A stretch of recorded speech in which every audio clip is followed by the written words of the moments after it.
Plastic സർജനെ സംബന്ധിച്ചോളം തല തൊട്ട് കാല് വരെയുള്ള എല്ലാ അവയവങ്ങളും ഓപ്പറേറ്റ് ചെയ്യും. തമ്പ് ഇംപ്രഷൻ മാറ്റി കൊടുക്കണം. അത് എങ്ങനെയെന്ന് ആൾ കണ്ടുപിടിച്ചോ? ആ സ്കിൻ എടുത്ത് കളഞ്ഞിട്ട് വേറെ എവിടെ നിന്ന് സ്കിൻ വെച്ച് കഴിഞ്ഞാൽ ആ ഇംപ്രഷൻ മാറും. അത് ആ റിക്വസ്റ്റ് ആയിട്ട് വന്നിട്ടുണ്ട്. സർജിക്കൽ സ്കില്ല് കൂടുതൽ ഡിമാൻഡ് ചെയ്യുന്ന ഒരു സ്പെഷ്യാലിറ്റിയാണ്. ചെസ്റ്റ് വാളിൽ നിറച്ച വ്രണങ്ങളായിട്ട് വന്നിരിക്കുന്നു. എങ്ങനെ പറ്റിയെന്ന് ചോദിച്ചു കഴിഞ്ഞാൽ അത് സ്കൂളിൽ പോകുമ്പോൾ ഒരു ഇലാസ്റ്റിക് ബാൻഡ് ഈ ബ്രസ്റ്റ് അമർന്നിരിക്കാൻ വേണ്ടിയിട്ട് വലിച്ചു കെട്ടും. അതിൽ നിന്ന് അൾസർ ഡെവലപ്പ് ചെയ്തു. സൈക്കോളജിക്കൽ പ്രോബ്ലം മാറ്റാൻ വേണ്ടിയിട്ടാണ് നമ്മൾ അത് ചെയ്യുന്നത്, ബ്രസ്റ്റ് റിഡക്ഷൻ ചെയ്യുന്നത്. പ്ലാസ്റ്റിക് സർജറി എന്തൊക്കെ പറയുന്നുണ്ടോ മിക്കവാറും എല്ലാം ചെയ്തിട്ടുണ്ട്. Once we pass our exams we are confident enough ഇങ്ങനെ ഒരു മൈക്രോ സർജറി ഒക്കെ ചെയ്യാനുള്ളൊരു കോൺഫിഡൻസ് അതുകൊണ്ട് കിട്ടും ഇപ്പോഴത്തെ ഒരു ട്രെയിനിങ്. ഇപ്പൊ വരുന്ന ആൾക്കാർക്ക് എനിക്ക് തോന്നുന്നു മൈക്രോ സർജറി ഇതൊക്കെ നോക്കുമ്പോൾ they are little bit more confident in doing. എൻ്റെ അടുത്ത് പറഞ്ഞ പേഷ്യൻസിൻ്റെ അടുത്ത് ഒരിക്കലും ഈ സാമ്പത്തികം ഉണ്ടല്ലോ വശം, അത് പറഞ്ഞിട്ട് തിരിച്ചു വിടാറില്ല. ഹാൻഡൊക്കെ തുന്നി പിടിച്ചാൽ ഓൾമോസ്റ്റ് 100% റിക്കവർ ആയിട്ട് സെയിം ജോബിൽ തന്നെ തിരിച്ചു കയറിയ ആൾക്കാരുണ്ടാവും. ഇമീഡിയറ്റ്ലി ആ പേഷ്യൻറ്റിനെ തീ പിടിക്കുന്ന ആ സോഴ്സിൽ നിന്ന് മാറ്റി നിർത്തുക എന്നുള്ളതാണ്. സോഴ്സിൽ നിന്ന് മാറ്റിയിട്ട് സാധാരണ നോർമൽ ടെമ്പറേച്ചർ വെള്ളം വെച്ച് റിൻസ് ചെയ്യാനാണ്. അത് മാക്സിമം എന്തോരം പറ്റുമോ അത്രയും കണ്ടിന്യൂസ് ആയിട്ട് ഇറിഗേറ്റ് ചെയ്യാന്നുള്ളതാണ്. എന്നെ കണ്ടാൽ വേറെ കണ്ടാൽ പെട്ടെന്ന് തിരിച്ചറിയരുത്, അതുപോലെ ആക്കിക്കോളും. അത് വിചിത്രമായ ആവശ്യങ്ങളായിട്ട് വരുന്നുണ്ട്. കല്യാണത്തിന്റെ തലേദിവസം ഒരാഴ്ച നോക്കി മുമ്പാന്ന് പറയും, എന്ത് നോക്കുമ്പോ പേര് മാറ്റി തരണം. ഈ പേര് എഴുതി വെച്ചേക്കുന്ന ആളെല്ലാം കല്യാണം കഴിക്കാൻ പോകുന്നത്. അല്ല, സർക്കംസിഷൻ ചെയ്തിട്ടുണ്ട്, അത് പഴയതുപോലെ ആക്കി തരണം എന്ന് പറഞ്ഞിട്ടുള്ള. അപ്പം ഞാൻ എന്തിനാണെന്ന് ചോദിച്ചു. അത് എനിക്കിപ്പോൾ അങ്ങനെ വേണമെന്ന് തോന്നണോ, എന്തോ എന്നിൽ നിന്ന് പോയ പോലെ തോന്നണോ. തൃശ്ശൂർ മെഡിക്കൽ കോളേജിലാണ് പഠിച്ചത്. തൃശ്ശൂർ മെഡിക്കലിൽ ഫസ്റ്റ് ബാച്ചാണ്. അന്ന് എൻ്റെ സീനിയേഴ്സൊന്നുമില്ല. അപ്പം കണ്ടമാനം ഓപ്പർച്യൂണിറ്റി കിട്ടിയിരുന്നു സർജറി ചെയ്യാനായിട്ടാ. ഈവൻ MBBS കഴിയുമ്പോഴേക്കും ഒരു ജനറൽ സർജറി ചെയ്യുന്നതിനൊക്കെ കൂടുതൽ സർജറി ഞങ്ങൾ ചെയ്തിരുന്നു. ഒരു പ്രോപ്പറായിട്ടുള്ളൊരു ബേൺ സെൻറ്റർ കേരളത്തിലുണ്ടോയെന്ന് ചോദിച്ചു കഴിഞ്ഞാൽ നമുക്ക് പറയാൻ കുറച്ച് ബുദ്ധിമുട്ടാണ്. അപ്പം ആയി വരണോ?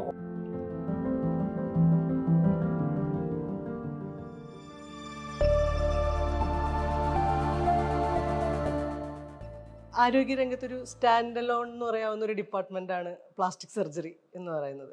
പൊതുജനങ്ങളെ സംബന്ധിച്ച് ഒരുപാട് കൗതുകമുള്ള സംഗതിയും അധികം ഇതിൻ്റെ ഒരു ആവശ്യകത എന്താണെന്ന് അറിവില്ലായ്മയുടെ ഒരു പ്രശ്നമൊക്കെ ഒരു സാധാരണ ആളുകളെ സംബന്ധിച്ച് ഉണ്ട്.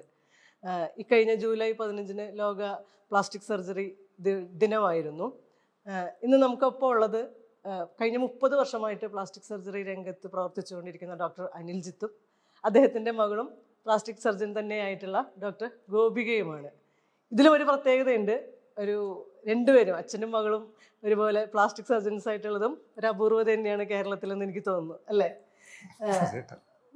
പ്ലാസ്റ്റിക് സർജറി ഇപ്പോൾ നമ്മളൊരു ലേമൻ പെർസ്പെക്റ്റീവിൽ നോക്കുകയാണെന്നുണ്ടെങ്കിലേ കോസ്മെറ്റിക് സർജറിയാണ് എല്ലാവരും. പ്ലാസ്റ്റിക് സർജറി എന്ന് പറഞ്ഞു കഴിഞ്ഞാൽ ഒരു കോസ്മെറ്റിക് സർജറിൻ്റെ ഡിപ്പാർട്ട്മെൻറ്റായിട്ട് മാത്രമാണ് ഇതിനെ കണ്ടുകൊണ്ടിരിക്കുന്നത്. പക്ഷെ നമുക്കറിയാം ഇതിൻ്റെ ഒരു ചരിത്രം വളരെ വലുതാണ്. ഇതിൻ്റെ ഒരു ഹിസ്റ്ററി എന്താണ്, ഒപ്പം എന്താണ് പ്ലാസ്റ്റിക് സർജറി കൊണ്ട് അർത്ഥമാക്കുന്നത്? പ്ലാസ്റ്റിക് സർജറിയുടെ വേർഡ് മീനിങ്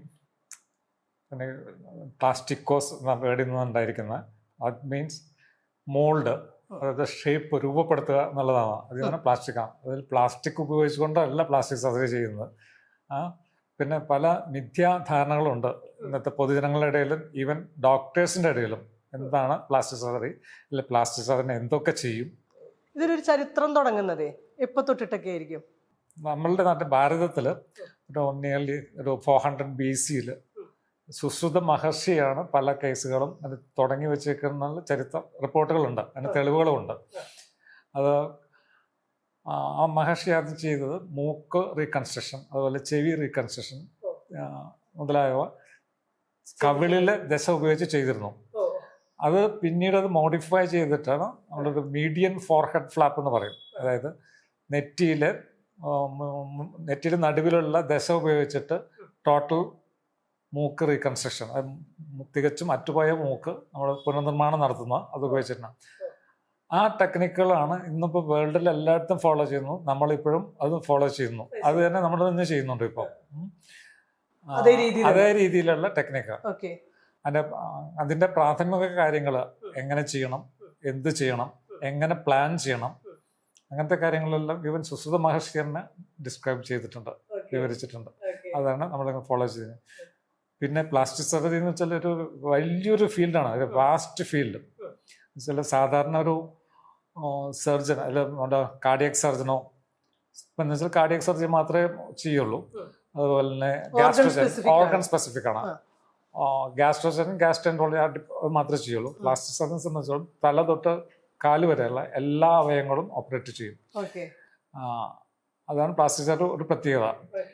പിന്നെ പൊതുജനങ്ങളുടെ ഇടയിലുള്ള ഒരു മിസ്കൺസെപ്റ്റ്, അത് പ്ലാസ്റ്റിക് സർജറി എന്ന് വെച്ചാൽ കോസ്മെറ്റിക് സർജറി ആണെന്ന്. പക്ഷേ കോസ്മെറ്റിക് സർജറി പ്ലാസ്റ്റിക് സർജറിയുടെ ഒരു ചെറിയ വിഭാഗം മാത്രമേ ഉള്ളൂ. അത് നിയർലി ഇപ്പോൾ ഒരു 10-15% വരെ മാത്രമാണ് കോസ്മെറ്റിക് സർജറി ഉള്ളൂ. ബാക്കിയെല്ലാം റീകൺസ്ട്രക്റ്റീവ് സർജറിയിൽ പെടും എന്ന വിഭാഗത്തിൽ. റീകൺസ്ട്രക്റ്റീവ് സർജറിയെ നമുക്ക് പല വിഭാഗങ്ങളായിട്ട് ഡിവൈഡ് ചെയ്യാം. പറയുന്നതിന് എളുപ്പത്തിന് വേണ്ടിയിട്ട് ഒന്നാമത് ഒരു കാര്യം കൺജെനിറ്റൽ അനോമലീസ്, അതായത് ജന്മന ഉണ്ടാകുന്ന വൈകല്യങ്ങൾ, അതായത് മുറിച്ചുണ്ട്, ക്ലെഫ്റ്റ് പാലറ്റ്, കാലുകൾക്കുണ്ടാകുന്ന അനോമലീസ്, അങ്ങനെയുള്ള അനോമലീസ് ഒക്കെ കറക്റ്റ് ചെയ്യാനുള്ള സർജറി, അത് കൺജനിറ്റൽ അനോമലീസ് കറക്ഷൻ, അത് പ്ലാസ്റ്റിക് സർജറിയിൽ പെടും. പിന്നെ ഇഞ്ചുറി, ട്രോമ മൂലം ഉണ്ടാകുന്നത്. ഇഞ്ചുറി പലതരത്തിൽ പറ്റാം. ഏറ്റവും കൂടുതൽ റോഡ് ട്രാഫിക് ആക്സിഡൻ്റ് ആണ്. പല ശരീരഭാഗങ്ങൾ വിട്ടുപോകും, എല്ല് പൊട്ടും, രക്തക്കൊള്ള കട്ട് ചെയ്ത് പോകും, ശരീരത്തിൻ്റെ അറ്റുപോയ കൈകൾ വരെ, കൈപ്പത്തികൾ, വിരലുകൾ, മുഖം, അങ്ങനത്തെയൊക്കെ നമ്മൾ സർജറി ചെയ്ത് ശരിയാക്കും. പിന്നെ അതിന് തന്നെ പറയുന്ന ഒരു ബേൺസ് ഇഞ്ചുറിയാണ്. അപ്പോൾ ട്രോമ കഴിഞ്ഞാൽ, റോഡ് ട്രാഫിക് ട്രോമ ഇഞ്ചുറി കഴിഞ്ഞാൽ പിന്നെ ഏറ്റവും കോമൺ ആയിട്ടുള്ളത് ബേൺസ് ആണ്. ബേൺസ് തന്നെ ഒരു വലിയ വിഭാഗമാണ്. അതിന് തന്നെ സ്പെഷ്യൽ സെന്റേഴ്സും കാര്യങ്ങളൊക്കെ വേണം. കേരളത്തിൽ ഇപ്രാവശ്യം ഡേ ആയിട്ട് ബന്ധപ്പെട്ടിട്ട് ഈ വർഷത്തെ പ്ലാസ്റ്റിക് സർജറി ഡേ ബേൺസിന് പ്രാധാന്യം നൽകിക്കൊണ്ടുള്ള പ്രചരണങ്ങൾക്ക് വേണ്ടിയാണ് കൂടുതലായിട്ട് ഉപയോഗിക്കുന്നത്. അതിനുവേണ്ടി അങ്ങനെയാണ് തീരുമാനിച്ചിരിക്കുന്നത്.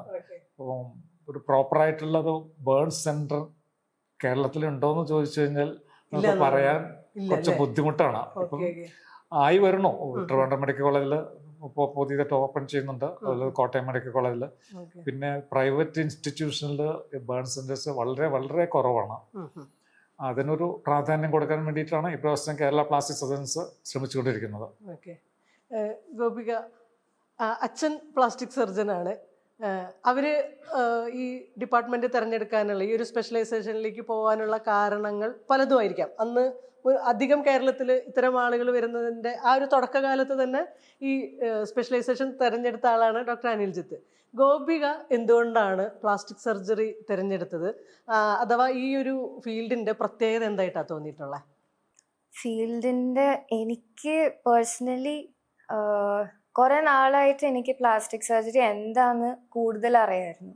ഇപ്പൊ എന്റെ കൗണ്ടർ, എന്റെ ഫ്രണ്ട്സും എന്റെ കൂടെ ഉണ്ടായിരുന്ന MBBS കൂടെ ഉണ്ടായിരുന്ന കൊളീഗ്സും വെച്ച് കമ്പയർ ചെയ്യുമ്പം എനിക്ക് പ്ലാസ്റ്റിക് സർജറി എന്താന്ന് കൂടുതൽ നാച്ചുറലി അറിയായിരുന്നു.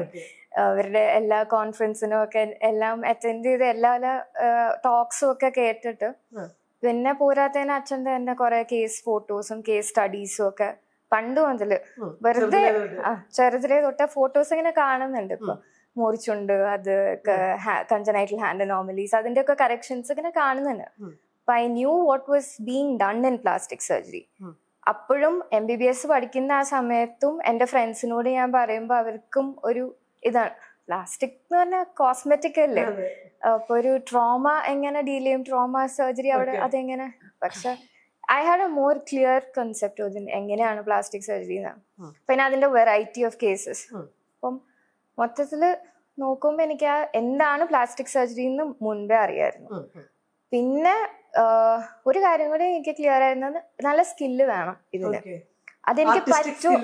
ആർട്ടിസ്റ്റിക് ആണോ എനിക്ക് പറയാൻ അറിയില്ല. ഒരു സർജിക്കൽ സ്കില്ല് കൂടുതൽ ഡിമാൻഡ് ചെയ്യുന്ന ഒരു സ്പെഷ്യാലിറ്റിയാണ്. അപ്പൊ അത് എന്നെ കൊണ്ട് പറ്റുമെന്ന് എനിക്കൊരു ഇതുണ്ടായിരുന്നു. അപ്പൊ അത് എന്തായാലും ഞാൻ സർജിക്കൽ ഫീൽഡാണ് എനിക്ക് ഇൻട്രസ്റ്റ് വന്നിട്ടില്ലായിരുന്നു ആഫ്റ്റർ ഇന്റേൺഷിപ്പ്.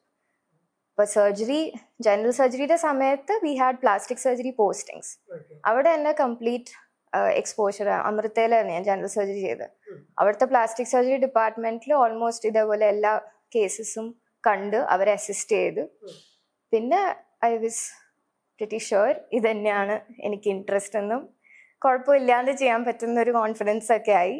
അങ്ങനെയാണ് പ്ലാസ്റ്റിക് സർജറി ഒന്ന് കൺഫേം ചെയ്ത് വന്നത്. പ്ലാസ്റ്റിക് സർജൻ ആവുന്നത് എങ്ങനെയാണ് എന്ന് വെച്ചാൽ അതിൻ്റെ ഒരു പഠന പ്രക്രിയയും എന്തൊക്കെ സ്പെഷ്യലൈസേഷൻ കംപ്ലീറ്റ് ചെയ്താലാണ് ഒരു പക്ക പ്ലാസ്റ്റിക് സർജനായിട്ട് വരിക? അതൊരു നീണ്ട വർഷങ്ങളുടെ പരിശ്രമം തന്നെ വേണ്ടി വരും. കാരണം വെച്ചാൽ ആദ്യം MBBS ഒരു 4-5 വർഷം എടുക്കും കഴിയാനായിട്ട്. അത് കഴിഞ്ഞ് നമ്മൾ എൻട്രൻസ് എക്സാമിനേഷൻ എഴുതണം. അത് കഴിഞ്ഞ് അടുത്ത സ്റ്റെപ്പ് MS സർജറി, അത് കിട്ടണം, അത് പാസ്സാവണം. അത് കഴിഞ്ഞിട്ട് വീണ്ടും എൻട്രൻസ് MCHന് വേണ്ടിയിട്ട്, MCH പ്ലാസ്റ്റിക്, ആ എൻട്രൻസ് പാസ് ചെയ്ത് MCHന് ജോയിൻ ചെയ്യണം. അത് 3 വർഷമാണ് ഇപ്പോഴത്തെ കോഴ്സ്.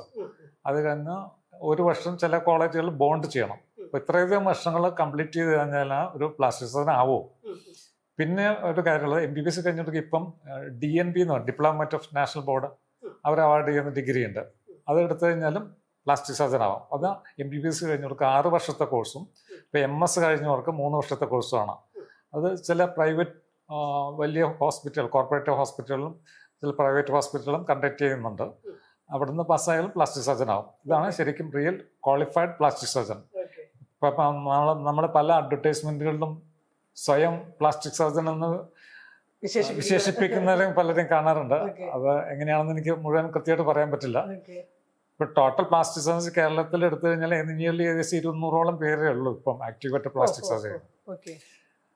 ടോട്ടൽ ഇന്ത്യയിൽ നിയർലി 3000ഓളം പേരുണ്ട് സർജൻസ് ഉണ്ട്. നിങ്ങൾ തുടങ്ങിയ കാലത്ത് ഇപ്പൊ 30 വർഷം പുറകിലാണല്ലോ. ഈ ഇപ്പൊ ഇവർക്ക് ഗോപികയെ സംബന്ധിച്ച് ക്ലിയർ ആയിട്ടുള്ള പിക്ചർ ഉണ്ട് എന്തുകൊണ്ട് അത് സെലക്ട് ചെയ്തു എന്നുള്ള. നിങ്ങളുടെ ഒരു മോട്ടീവ് എന്തായിരുന്നു, അല്ലെങ്കിൽ അതിലേക്ക് നയിച്ച കാര്യങ്ങൾ എന്തായിരുന്നു ഈ സ്പെഷ്യലൈസേഷൻ എടുക്കാൻ? ഈ സ്പെഷ്യലൈസേഷൻ എടുക്കാൻ ഇതിനും പ്ലാസ്റ്റിക് സർജറിക്ക് മുമ്പ് ഞാൻ നേരത്തെ പറഞ്ഞല്ലോ, ജനറൽ സർജറി പാസ്സാകണം. സർജിക്കൽ സ്പെഷ്യാലിറ്റി അതിൽ എനിക്ക് വലിയ ഇൻട്രസ്റ്റ് ആയിരുന്നു. കാരണം വെച്ചാൽ ഞാൻ തൃശ്ശൂർ മെഡിക്കൽ കോളേജിലാണ് പഠിച്ചത്. തൃശ്ശൂർ മെഡിക്കലിൽ ഫസ്റ്റ് ബാച്ചാണ്. അന്ന് എൻ്റെ സീനിയേഴ്സൊന്നുമില്ല. അപ്പം കണ്ടമാനം ഓപ്പർച്യൂണിറ്റി കിട്ടിയിരുന്നു സർജറി ചെയ്യാനായിട്ട്. ഈവൻ MBBS കഴിയുമ്പോഴേക്കും ഒരു ജനറൽ സർജറി ചെയ്യുന്നതിനൊക്കെ കൂടുതൽ സർജറി ഞങ്ങൾ ചെയ്തിരുന്നു അന്നത്തെ ബാച്ചിൽ. അപ്പോൾ നാച്ചുറലി ജനറൽ സർജറിക്ക് ഇൻട്രസ്റ്റ് വന്നു. അത് തന്നെ സെലക്ട് ചെയ്തു. ഞാൻ MS ജോയിൻ ചെയ്ത് കാലിക്കറ്റ് മെഡിക്കൽ കോളേജിലാണ്. അവിടെ ചെന്നപ്പോൾ എനിക്ക് ചെയ്യാനായിട്ട് പ്രത്യേകിച്ച് കൂടുതലൊന്നുമില്ല. എൻ്റെ കൂടെയുള്ളവരെ പഠിപ്പിക്കുക എന്നുള്ള എൻ്റെ പ്രധാനപ്പെട്ട ദൗത്യം അന്നത്തെ. അത് കഴിഞ്ഞ് ജനറൽ സർജറി കഴിഞ്ഞ് 1 വർഷം ജനറൽ സർജനായിട്ട് വർക്ക് ചെയ്തു. വർക്ക് ചെയ്തപ്പോൾ കണ്ടമാന കേസുകളാണ്. അപ്പൻഡിസെക്ടമി, ഹെർണിയ, അങ്ങനത്തെ ലാപ്രോട്ടോമി, അങ്ങനത്തെ കേസുകളാണ് കൂടുതൽ ചെയ്തത്. അത് കുറച്ച് കഴിയുമ്പോൾ ഒരു മുഷിപ്പ് തോന്നി, ചെയ്ത് തന്നെ. പക്ഷെ പ്ലാസ്റ്റിക് സർജറിയിൽ ഒരു വൈഡ് വെറൈറ്റി ഓഫ് കേസസ് ഉണ്ട്. നമുക്ക് എന്ത് വേണമെങ്കിൽ ചെയ്യാം, എങ്ങനെ വേണമെങ്കിൽ ചെയ്യാം. പിന്നെ ആ സൂചന ടെക്നിക്ക് എൻ്റെ സ്കില്ലും അതിന് പറ്റുമെന്ന് എനിക്ക് തോന്നി. ഇത് മൈക്രോവാസ്കുലർ സർജറി, അതുപോലെ തന്നെ കോസ്മെറ്റിക് സർജറി, അതിലൊക്കെ നല്ല സ്കില്ല് വേണം. അത് എനിക്ക് പറ്റും തോന്നി. അതുകൊണ്ട് ഞാൻ സെലക്ട് ചെയ്തു. പിന്നെ ഒരിക്കലും മുഷിപ്പിക്കില്ല. ഓരോ പേഷ്യൻറ്റും ഓരോ തരത്തിലെ പ്രോബ്ലംസ് ആയിട്ടാണ് നമ്മുടെ അടുത്ത് വരുന്നത്. അപ്പോൾ ഓരോരുത്തർക്കും നമ്മൾ പ്ലാൻ ചെയ്യണം. Planning is very important in this plastic surgery. ഒരു പേഷ്യൻ്റ് ഒരു പ്രോബ്ലം ആയിട്ട് വന്നു കഴിഞ്ഞാൽ അത് പ്ലാൻ ചെയ്യും. അത് പ്ലാൻ ചെയ്യുന്നത് തന്നെ വ്യത്യസ്ത രീതിയിലാണ്. അപ്പോൾ പ്ലാൻ നമ്പർ 1 ഉണ്ടാവും, 2 ഉണ്ടാവും, 3 ഉണ്ടാവും. Something happen to plan number 1, you go to second plan, ഞാൻ തേർഡ് പ്ലാൻ. അങ്ങനെയാണ് പ്ലാസ്റ്റിക് സർജറി തിരഞ്ഞെടുക്കുന്നതിന് കാരണം. Interesting field. ഇപ്പോഴും എന്താ പറയാ, വെറൈറ്റി ഓഫ് കേസ് വന്നുകൊണ്ടിരിക്കുന്നുണ്ട്. ഒരിക്കലും മടുക്കില്ല. എന്നുവെച്ചാൽ നമ്മൾ ചെയ്തുകൊണ്ടിരിക്കുന്ന ഒരേ ടൈപ്പ് കേസുകളല്ല, വ്യത്യസ്തമായ കേസുകൾ ചെയ്തുകൊണ്ടിരിക്കുകയാണ്. അപ്പൊ അതനുസരിച്ച് നമ്മൾ റെഫർ ചെയ്യണം, പഠിക്കണം. മിക്കവാറും എല്ലാ ദിവസം നമ്മൾ പുതിയ കാര്യങ്ങൾ വന്നുകൊണ്ടിരിക്കും. അത് ചെയ്യും, അത് ട്രൈ ചെയ്യും, അത് സക്സസ് ആവും. അപ്പം നമ്മൾ 30 വർഷം മുമ്പ് ചെയ്ത പ്ലാസ്റ്റിക് സർജറിനും വളരെയധികം വ്യത്യാസമുണ്ട്. ഇപ്പോൾ ഉള്ളത് ടെക്നിക്സ് കുറേയധികം ടെക്നിക്കുള്ള വ്യത്യാസമുണ്ട്, ടൂൾസിലെ വ്യത്യാസമുണ്ട്. പിന്നെ അത് ചെയ്യുന്ന അതിൻ്റെ ഇൻസ്ട്രുമെന്റ്സ്, അതിൻ്റെ കുറേ മോഡിഫിക്കേഷൻ, മൈക്രോസ്കോപ്പ്, അങ്ങനത്തെ കാര്യങ്ങൾ എല്ലാം കുറേയധികം വ്യത്യാസം വന്നിട്ടുണ്ട്. അത് എപ്പോഴും അപ് ടു ഡേറ്റ് ആയിരിക്കണം. അപ്പം അതിന് ഇത് ചെയ്തുകൊണ്ടിരിക്കുക, അങ്ങനെ റെഫർ ചെയ്തുകൊണ്ടിരിക്കുക, കോൺഫറൻസിൽ അറ്റൻഡ് ചെയ്തുകൊണ്ടിരിക്കുക. നിങ്ങൾ തമ്മിൽ സംസാരങ്ങൾ നടത്താറുണ്ടോ? കേസ് ടു കേസ് ഒക്കെ ഒരുപാട് നടത്താറുണ്ട്. അത് ഒരു എന്താ പറയാ, പുതിയ ഇതും പഴയ ബേസിക് റീകൺസ്ട്രക്ഷൻ പ്ലാൻസും എല്ലാം കൂടി ഒന്ന് മിക്സപ്പ് ചെയ്യാൻ നമുക്ക് ഒരു കേസിന് വേണ്ടിയിട്ട് പ്ലാൻ ഡിസൈഡ് ചെയ്യുമ്പം, ഒരുപാട് ഡിസ്കസ് ചെയ്യുമ്പം ഭയങ്കര ഇൻട്രസ്റ്റിംഗ് ആണ്. പിന്നെ ഒരുപാട് പുതിയ ഐഡിയാസ് കിട്ടും. പിന്നെ എക്സ്പീരിയൻസ് എന്നുള്ള ഐഡിയാസ് അത് വേറെ, എക്സ്പീരിയൻസ് എന്നുള്ള അഡ്വൈസസും ടിപ്സും അതൊക്കെ ബുക്കിൽ നിന്ന് കിട്ടാത്ത കുറെ കാര്യങ്ങൾ അങ്ങനെ. ഞാനിപ്പോ എന്തെങ്കിലും റീസെന്റ് ആയിട്ട് കണ്ടിട്ടുണ്ടെങ്കിൽ അത് ഡിസ്കസ് ചെയ്യും അങ്ങനെ. ശരീരം നേരത്തെ പറഞ്ഞില്ലേ, ശരീരം മുഴുവനും നമ്മളുടെ ഒരു പരിഗണനാ വിഷയമാണ്. അതായത് തലയുടെ മുഴുവൻ മുതൽ താഴെ വരെ സ്കിന്നിന് എല്ലാം. അപ്പൊ നമ്മള് എനിക്ക് തോന്നുന്നു ഇപ്പൊ നമ്മള് മെഡിക്കൽ ഫീൽഡിലെ ഒരു ആരോപണമായിട്ട് പറയാറുള്ളത്, സ്പെഷ്യലൈസേഷൻ വരുന്ന സമയത്ത് ഇപ്പൊ ഒരു ഹാർട്ട് ഡിസീസ് ആയിട്ട് പോകുന്ന അല്ലെങ്കിൽ ഗ്യാസ്ട്രോ ആയിട്ടുള്ള കക്ഷികളൊക്കെ വരുമ്പോ ഡോക്ടേഴ്സ് അത് മാത്രമേ പരിശോധിക്കുള്ളൂ, വേറെ ഒന്നും ചെയ്യില്ല, ഒരു കോർഡിനേഷൻ ഇല്ല എന്ന് പൊതുജനങ്ങൾക്കുള്ള കംപ്ലൈന്റ് ആണ് ഞാൻ പറയുന്നത്. നമ്മുടെ ശരീരത്തിന് മൊത്തമായിട്ട് കാണുന്നത് വേറെ തന്നെ ഒരു കാഴ്ചയാണല്ലോ. അപ്പൊ നമ്മളൊരു പ്രോബ്ലം ആയിട്ട് ഒരാൾ വരുന്ന സമയത്ത് എങ്ങനെയാണ് അവരുടെ അടുത്ത് സംസാരിക്കുന്നത്? ഇപ്പോ ഹാർട്ടിന് പ്രശ്നമുള്ള ആൾ അതിനെ കുറിച്ച് മാത്രമാണ് ഡോക്ടേഴ്സ് സംസാരിക്കുക. നമ്മൾ എങ്ങനെയാണ് ഒരു രോഗീനെ അപ്രോച്ച് ചെയ്യുക? നമ്മൾ രോഗീനെ അപ്രോച്ച് ചെയ്യുന്ന അതിന്റെ എല്ലാ കാര്യങ്ങളും കൺസിഡർ ചെയ്യണം. ഇപ്പൊ ഒരു ഞാൻ ഉദാഹരണം പറയാം, ഒരു ക്ലെഫ്റ്റ് ലിപ്പ്, ഒരു മുറിച്ചുണ്ടായിട്ടൊരു കൊച്ചിനെ ജനിച്ച ഉടനെ കൊണ്ടുവരികയാണ്, പാരൻസ് കൊണ്ടുവരണം. അവര് ഭയങ്കര വറീഡ് ആയിരിക്കും, ഈ കൊച്ചിനെ എന്ത് ചെയ്യാൻ പറ്റും, എന്തൊക്കെ ചെയ്യാൻ, എപ്പോഴൊക്കെ സർജറി ചെയ്യണം, അതിന്റെ ഭാവി എന്തായിരിക്കും, കുറച്ച് കഴിയുമ്പോൾ സ്കാർ എങ്ങനെയായിരിക്കും. അപ്പം നമ്മൾ ആദ്യം ഒരു ഡീറ്റെയിൽഡ് ഹിസ്റ്ററി എടുക്കണം. വീട്ടിൽ വേറെ ആർക്കെങ്കിലും ഇതുപോലെ ഉണ്ടോ, പിന്നെ ഇതിനോട് അസോസിയേറ്റഡ് എന്തെങ്കിലും അനോമലീസ് ഉണ്ടോ, അതെല്ലാം നമ്മൾ നോക്കും. കൺജനിറ്റൽ അനോമലീസ് വേറെ അസോസിയേറ്റഡ് ഉണ്ടോ അത് റൂൾ ഔട്ട് ചെയ്യണം. പിന്നെ എൻ്റെ സർജിക്കൽ കാര്യങ്ങൾ പറഞ്ഞു കൊടുക്കും, ഇത്ര മാസമാകുമ്പോൾ ഇത് ചെയ്യണം, അത് കഴിഞ്ഞാൽ പിന്നെ സെക്കൻഡറി കറക്ഷൻസ് എപ്പോഴെങ്കിലും ചെയ്യേണ്ടി വരണമെങ്കിൽ അത് വേണ്ടി വരും. പിന്നെ ഇതൊക്കെ ഡീഫോമിറ്റീസ് എക്സ്പെക്ട് ചെയ്യാം. പിന്നെ ഇപ്പൊ പ്രൈവറ്റ് ഹോസ്പിറ്റലൊക്കെ ആണെങ്കിൽ അതിന്റെ കോസ്റ്റ്, ഇപ്പൊ അവർക്കത് അഫോർഡ് ചെയ്യാൻ പറ്റുന്ന ആൾക്കാരാണോ, അവർക്ക് അങ്ങനെ പറ്റുന്നില്ലെങ്കിൽ നമുക്ക് എവിടേക്ക് പറഞ്ഞ് റെഫർ ചെയ്യാൻ പറ്റും, അങ്ങനത്തെ കാര്യങ്ങൾ നമ്മൾ ഡീറ്റെയിൽ ആയിട്ട് തന്നെ പറയാം. ഡീറ്റെയിൽ ആയിട്ട് പറഞ്ഞ് മനസ്സിലാക്കി അതിന്റെ കോംപ്ലിക്കേഷൻ, സർജറി കോംപ്ലിക്കേഷൻസും അതിന്റെ ഔട്ട്കവും എല്ലാം ഡീറ്റെയിൽ ആയിട്ട് ഒരു പേഷ്യന്റ് നമ്മളറിയണം, എന്നാലേ നമുക്ക് ചോദിക്കാൻ പറ്റും. അങ്ങനെ ചോദിച്ച് മനസ്സിലാക്കി അവരെ പറഞ്ഞ് മനസ്സിലാക്കി കൊടുക്കണം, ഇന്നൊക്കെയാണ് സംഭവിക്കാൻ പറ്റും. അങ്ങനെ പിന്നെ ആർക്കും കംപ്ലൈന്റ് ഉണ്ടാവാറില്ല. ഇപ്പൊ എന്നെ സംബന്ധിച്ചിടത്തോളം ഞാൻ എപ്പോഴും എൻ്റെ അടുത്ത് പറഞ്ഞ പേഷ്യൻസിൻ്റെ അടുത്ത് ഒരിക്കലും ഈ സാമ്പത്തികം ഉണ്ടല്ലോ വശം, അത് പറഞ്ഞിട്ട് തിരിച്ചു വിടാറില്ല. ഞാൻ എന്തെങ്കിലും മാർഗം കണ്ടെത്തുന്ന അവർക്ക് സർജറി ചെയ്തു കൊടുക്കാൻ വേണ്ടിയിട്ട്. അപ്പൊ അത് വെച്ചിട്ട് ഒരു പേഷ്യന്റിന് തിരിച്ച് അയക്കാറില്ല. പല സ്ഥലങ്ങളിലും ചെയ്യാൻ പറ്റാത്ത കേസുകൾ, അങ്ങനത്തെ കേസുകളൊക്കെ മെയിൻലി പ്ലാസ്റ്റിക് സർജന്റെ അടുത്തേക്ക് വരിക. കുറേയധികം കേസുകളുണ്ട്, കുറേ വെറൈറ്റി ഓഫ് കേസസ്. അതൊക്കെ ഡീൽ ചെയ്യാം, അതൊക്കെ ഇന്നൊക്കെ ചെയ്തിട്ടുണ്ടെന്ന് അവർക്ക് കാണിച്ചു കൊടുക്കും. അപ്പം അവർക്കും അവരിലും കോൺഫിഡൻസ് ഉണ്ടാക്കുക എന്നുള്ളതാണ് ആദ്യത്തെ കാര്യം നമ്മൾ സർജറി ചെയ്യുന്നതിന് മുമ്പ്. അപ്പൊ നമ്മൾ ചെയ്തപ്പോൾ ഏത് സർജറി എന്ത് ചെയ്ത് കഴിഞ്ഞാൽ എന്തെങ്കിലും കോംപ്ലിക്കേഷൻ ഉണ്ടാവും, നമ്മൾ അൺഎക്സ്പെക്റ്റഡ് ആയിട്ടുള്ള കോംപ്ലിക്കേഷൻ എപ്പോഴും. അപ്പൊ നമ്മുടെ ഇത് ഇത്രയും ഡീറ്റെയിൽ ആയിട്ട് പറഞ്ഞു കൊടുത്തിട്ടുണ്ടെങ്കിൽ പിന്നെ അവരൊക്കെ അക്സെപ്റ്റ് ചെയ്യും. അങ്ങനെ വലിയ പ്രോബ്ലംസ് ഒന്നും ഉണ്ടാക്കാറില്ല, ഇതുവരെ അങ്ങനെ ഉണ്ടാക്കിയിട്ടില്ല. അപ്പൊ നമ്മള് എങ്ങനെ പേഷ്യന്റിന്റെ അടുത്ത് തുടക്കത്തിൽ ഇനീഷ്യൽ ബിഹേവ് ചെയ്യോ അതനുസരിച്ചായിരിക്കും തിരിച്ചും ഇങ്ങോട്ടും. നമ്മളെപ്പോഴും എന്താ പറയാ, ശരിയായ കാര്യങ്ങൾ മാത്രമേ പറയാൻ പാടുള്ളൂ. എപ്പോഴും ട്രാൻസ്പെറന്റ് ആയിരിക്കണം എല്ലാ കാര്യത്തിലും. അതാണ് എനിക്ക് എല്ലാവരുടെ അടുത്തും പറയുന്നത്. പക്ഷേ തിരിച്ചു പലപ്പോഴും അല്ലാത്ത ന്യൂസുകളും പുറത്തൊന്നും പലർക്കും വരാറുണ്ട്. അതുകൊണ്ടായിരിക്കും ഒരു പക്ഷെ മനസ്സിലെ ക്വസ്റ്റ്യൻ ചോദിച്ചത്. ഈ രണ്ട് തരത്തിലാണല്ലോ ഇതിന് ഡിവൈഡ് ചെയ്യുന്നത്. ഒന്ന് കോസ്മെറ്റിക് സർജറിയും റീകൺസ്ട്രക്റ്റീവ്. ഇത് തമ്മിലുള്ള ഒരു ബേസിക് ഡിഫറൻസ് എന്താ? കോസ്മെറ്റിക് സർജറി എന്ന് വെച്ചാൽ സൗന്ദര്യവർദ്ധക ശസ്ത്രക്രിയകളാണ്. അത് നമ്മുടെ നാട്ടില് ഒരു 10-15% വരെ വർക്കുകളുള്ള പ്ലാസ്റ്റിക് സർജറിയിൽ. ബാക്കി മേജർ പാർട്ടും റീകൺസ്ട്രക്റ്റീവ് സർജറിയാണ്. റീകൺസ്ട്രക്റ്റീവ് സർജറിയിൽ നേരത്തെ trauma, congenital anomalies, burns, hand injuries, microvascular surgery, cancer reconstruction, ഇതൊക്കെയാണ് മെയിനായിട്ട് റീകൺസ്ട്രക്റ്റീവ് സർജറി വരുന്നത്. അതായത് അതിന്റെ ഒരു കൺസെപ്റ്റ് എന്താ സത്യത്തിൽ? അതായത് നമുക്ക് ഏതെങ്കിലും ഒരു ഓർഗനിലോ അല്ലെങ്കിൽ അവയവങ്ങൾക്ക് പറ്റുന്ന കേടുപാടുകളെ റീകൺസ്ട്രക്ട് ചെയ്യുക. കേടുപാടുകൾ മാറ്റി റീകൺസ്ട്രക്ട് ചെയ്യുകയും വേണം. അതിന്റെ ഫംഗ്ഷൻ പഴയതുപോലെ ആക്കാൻ ട്രൈ ചെയ്യുക.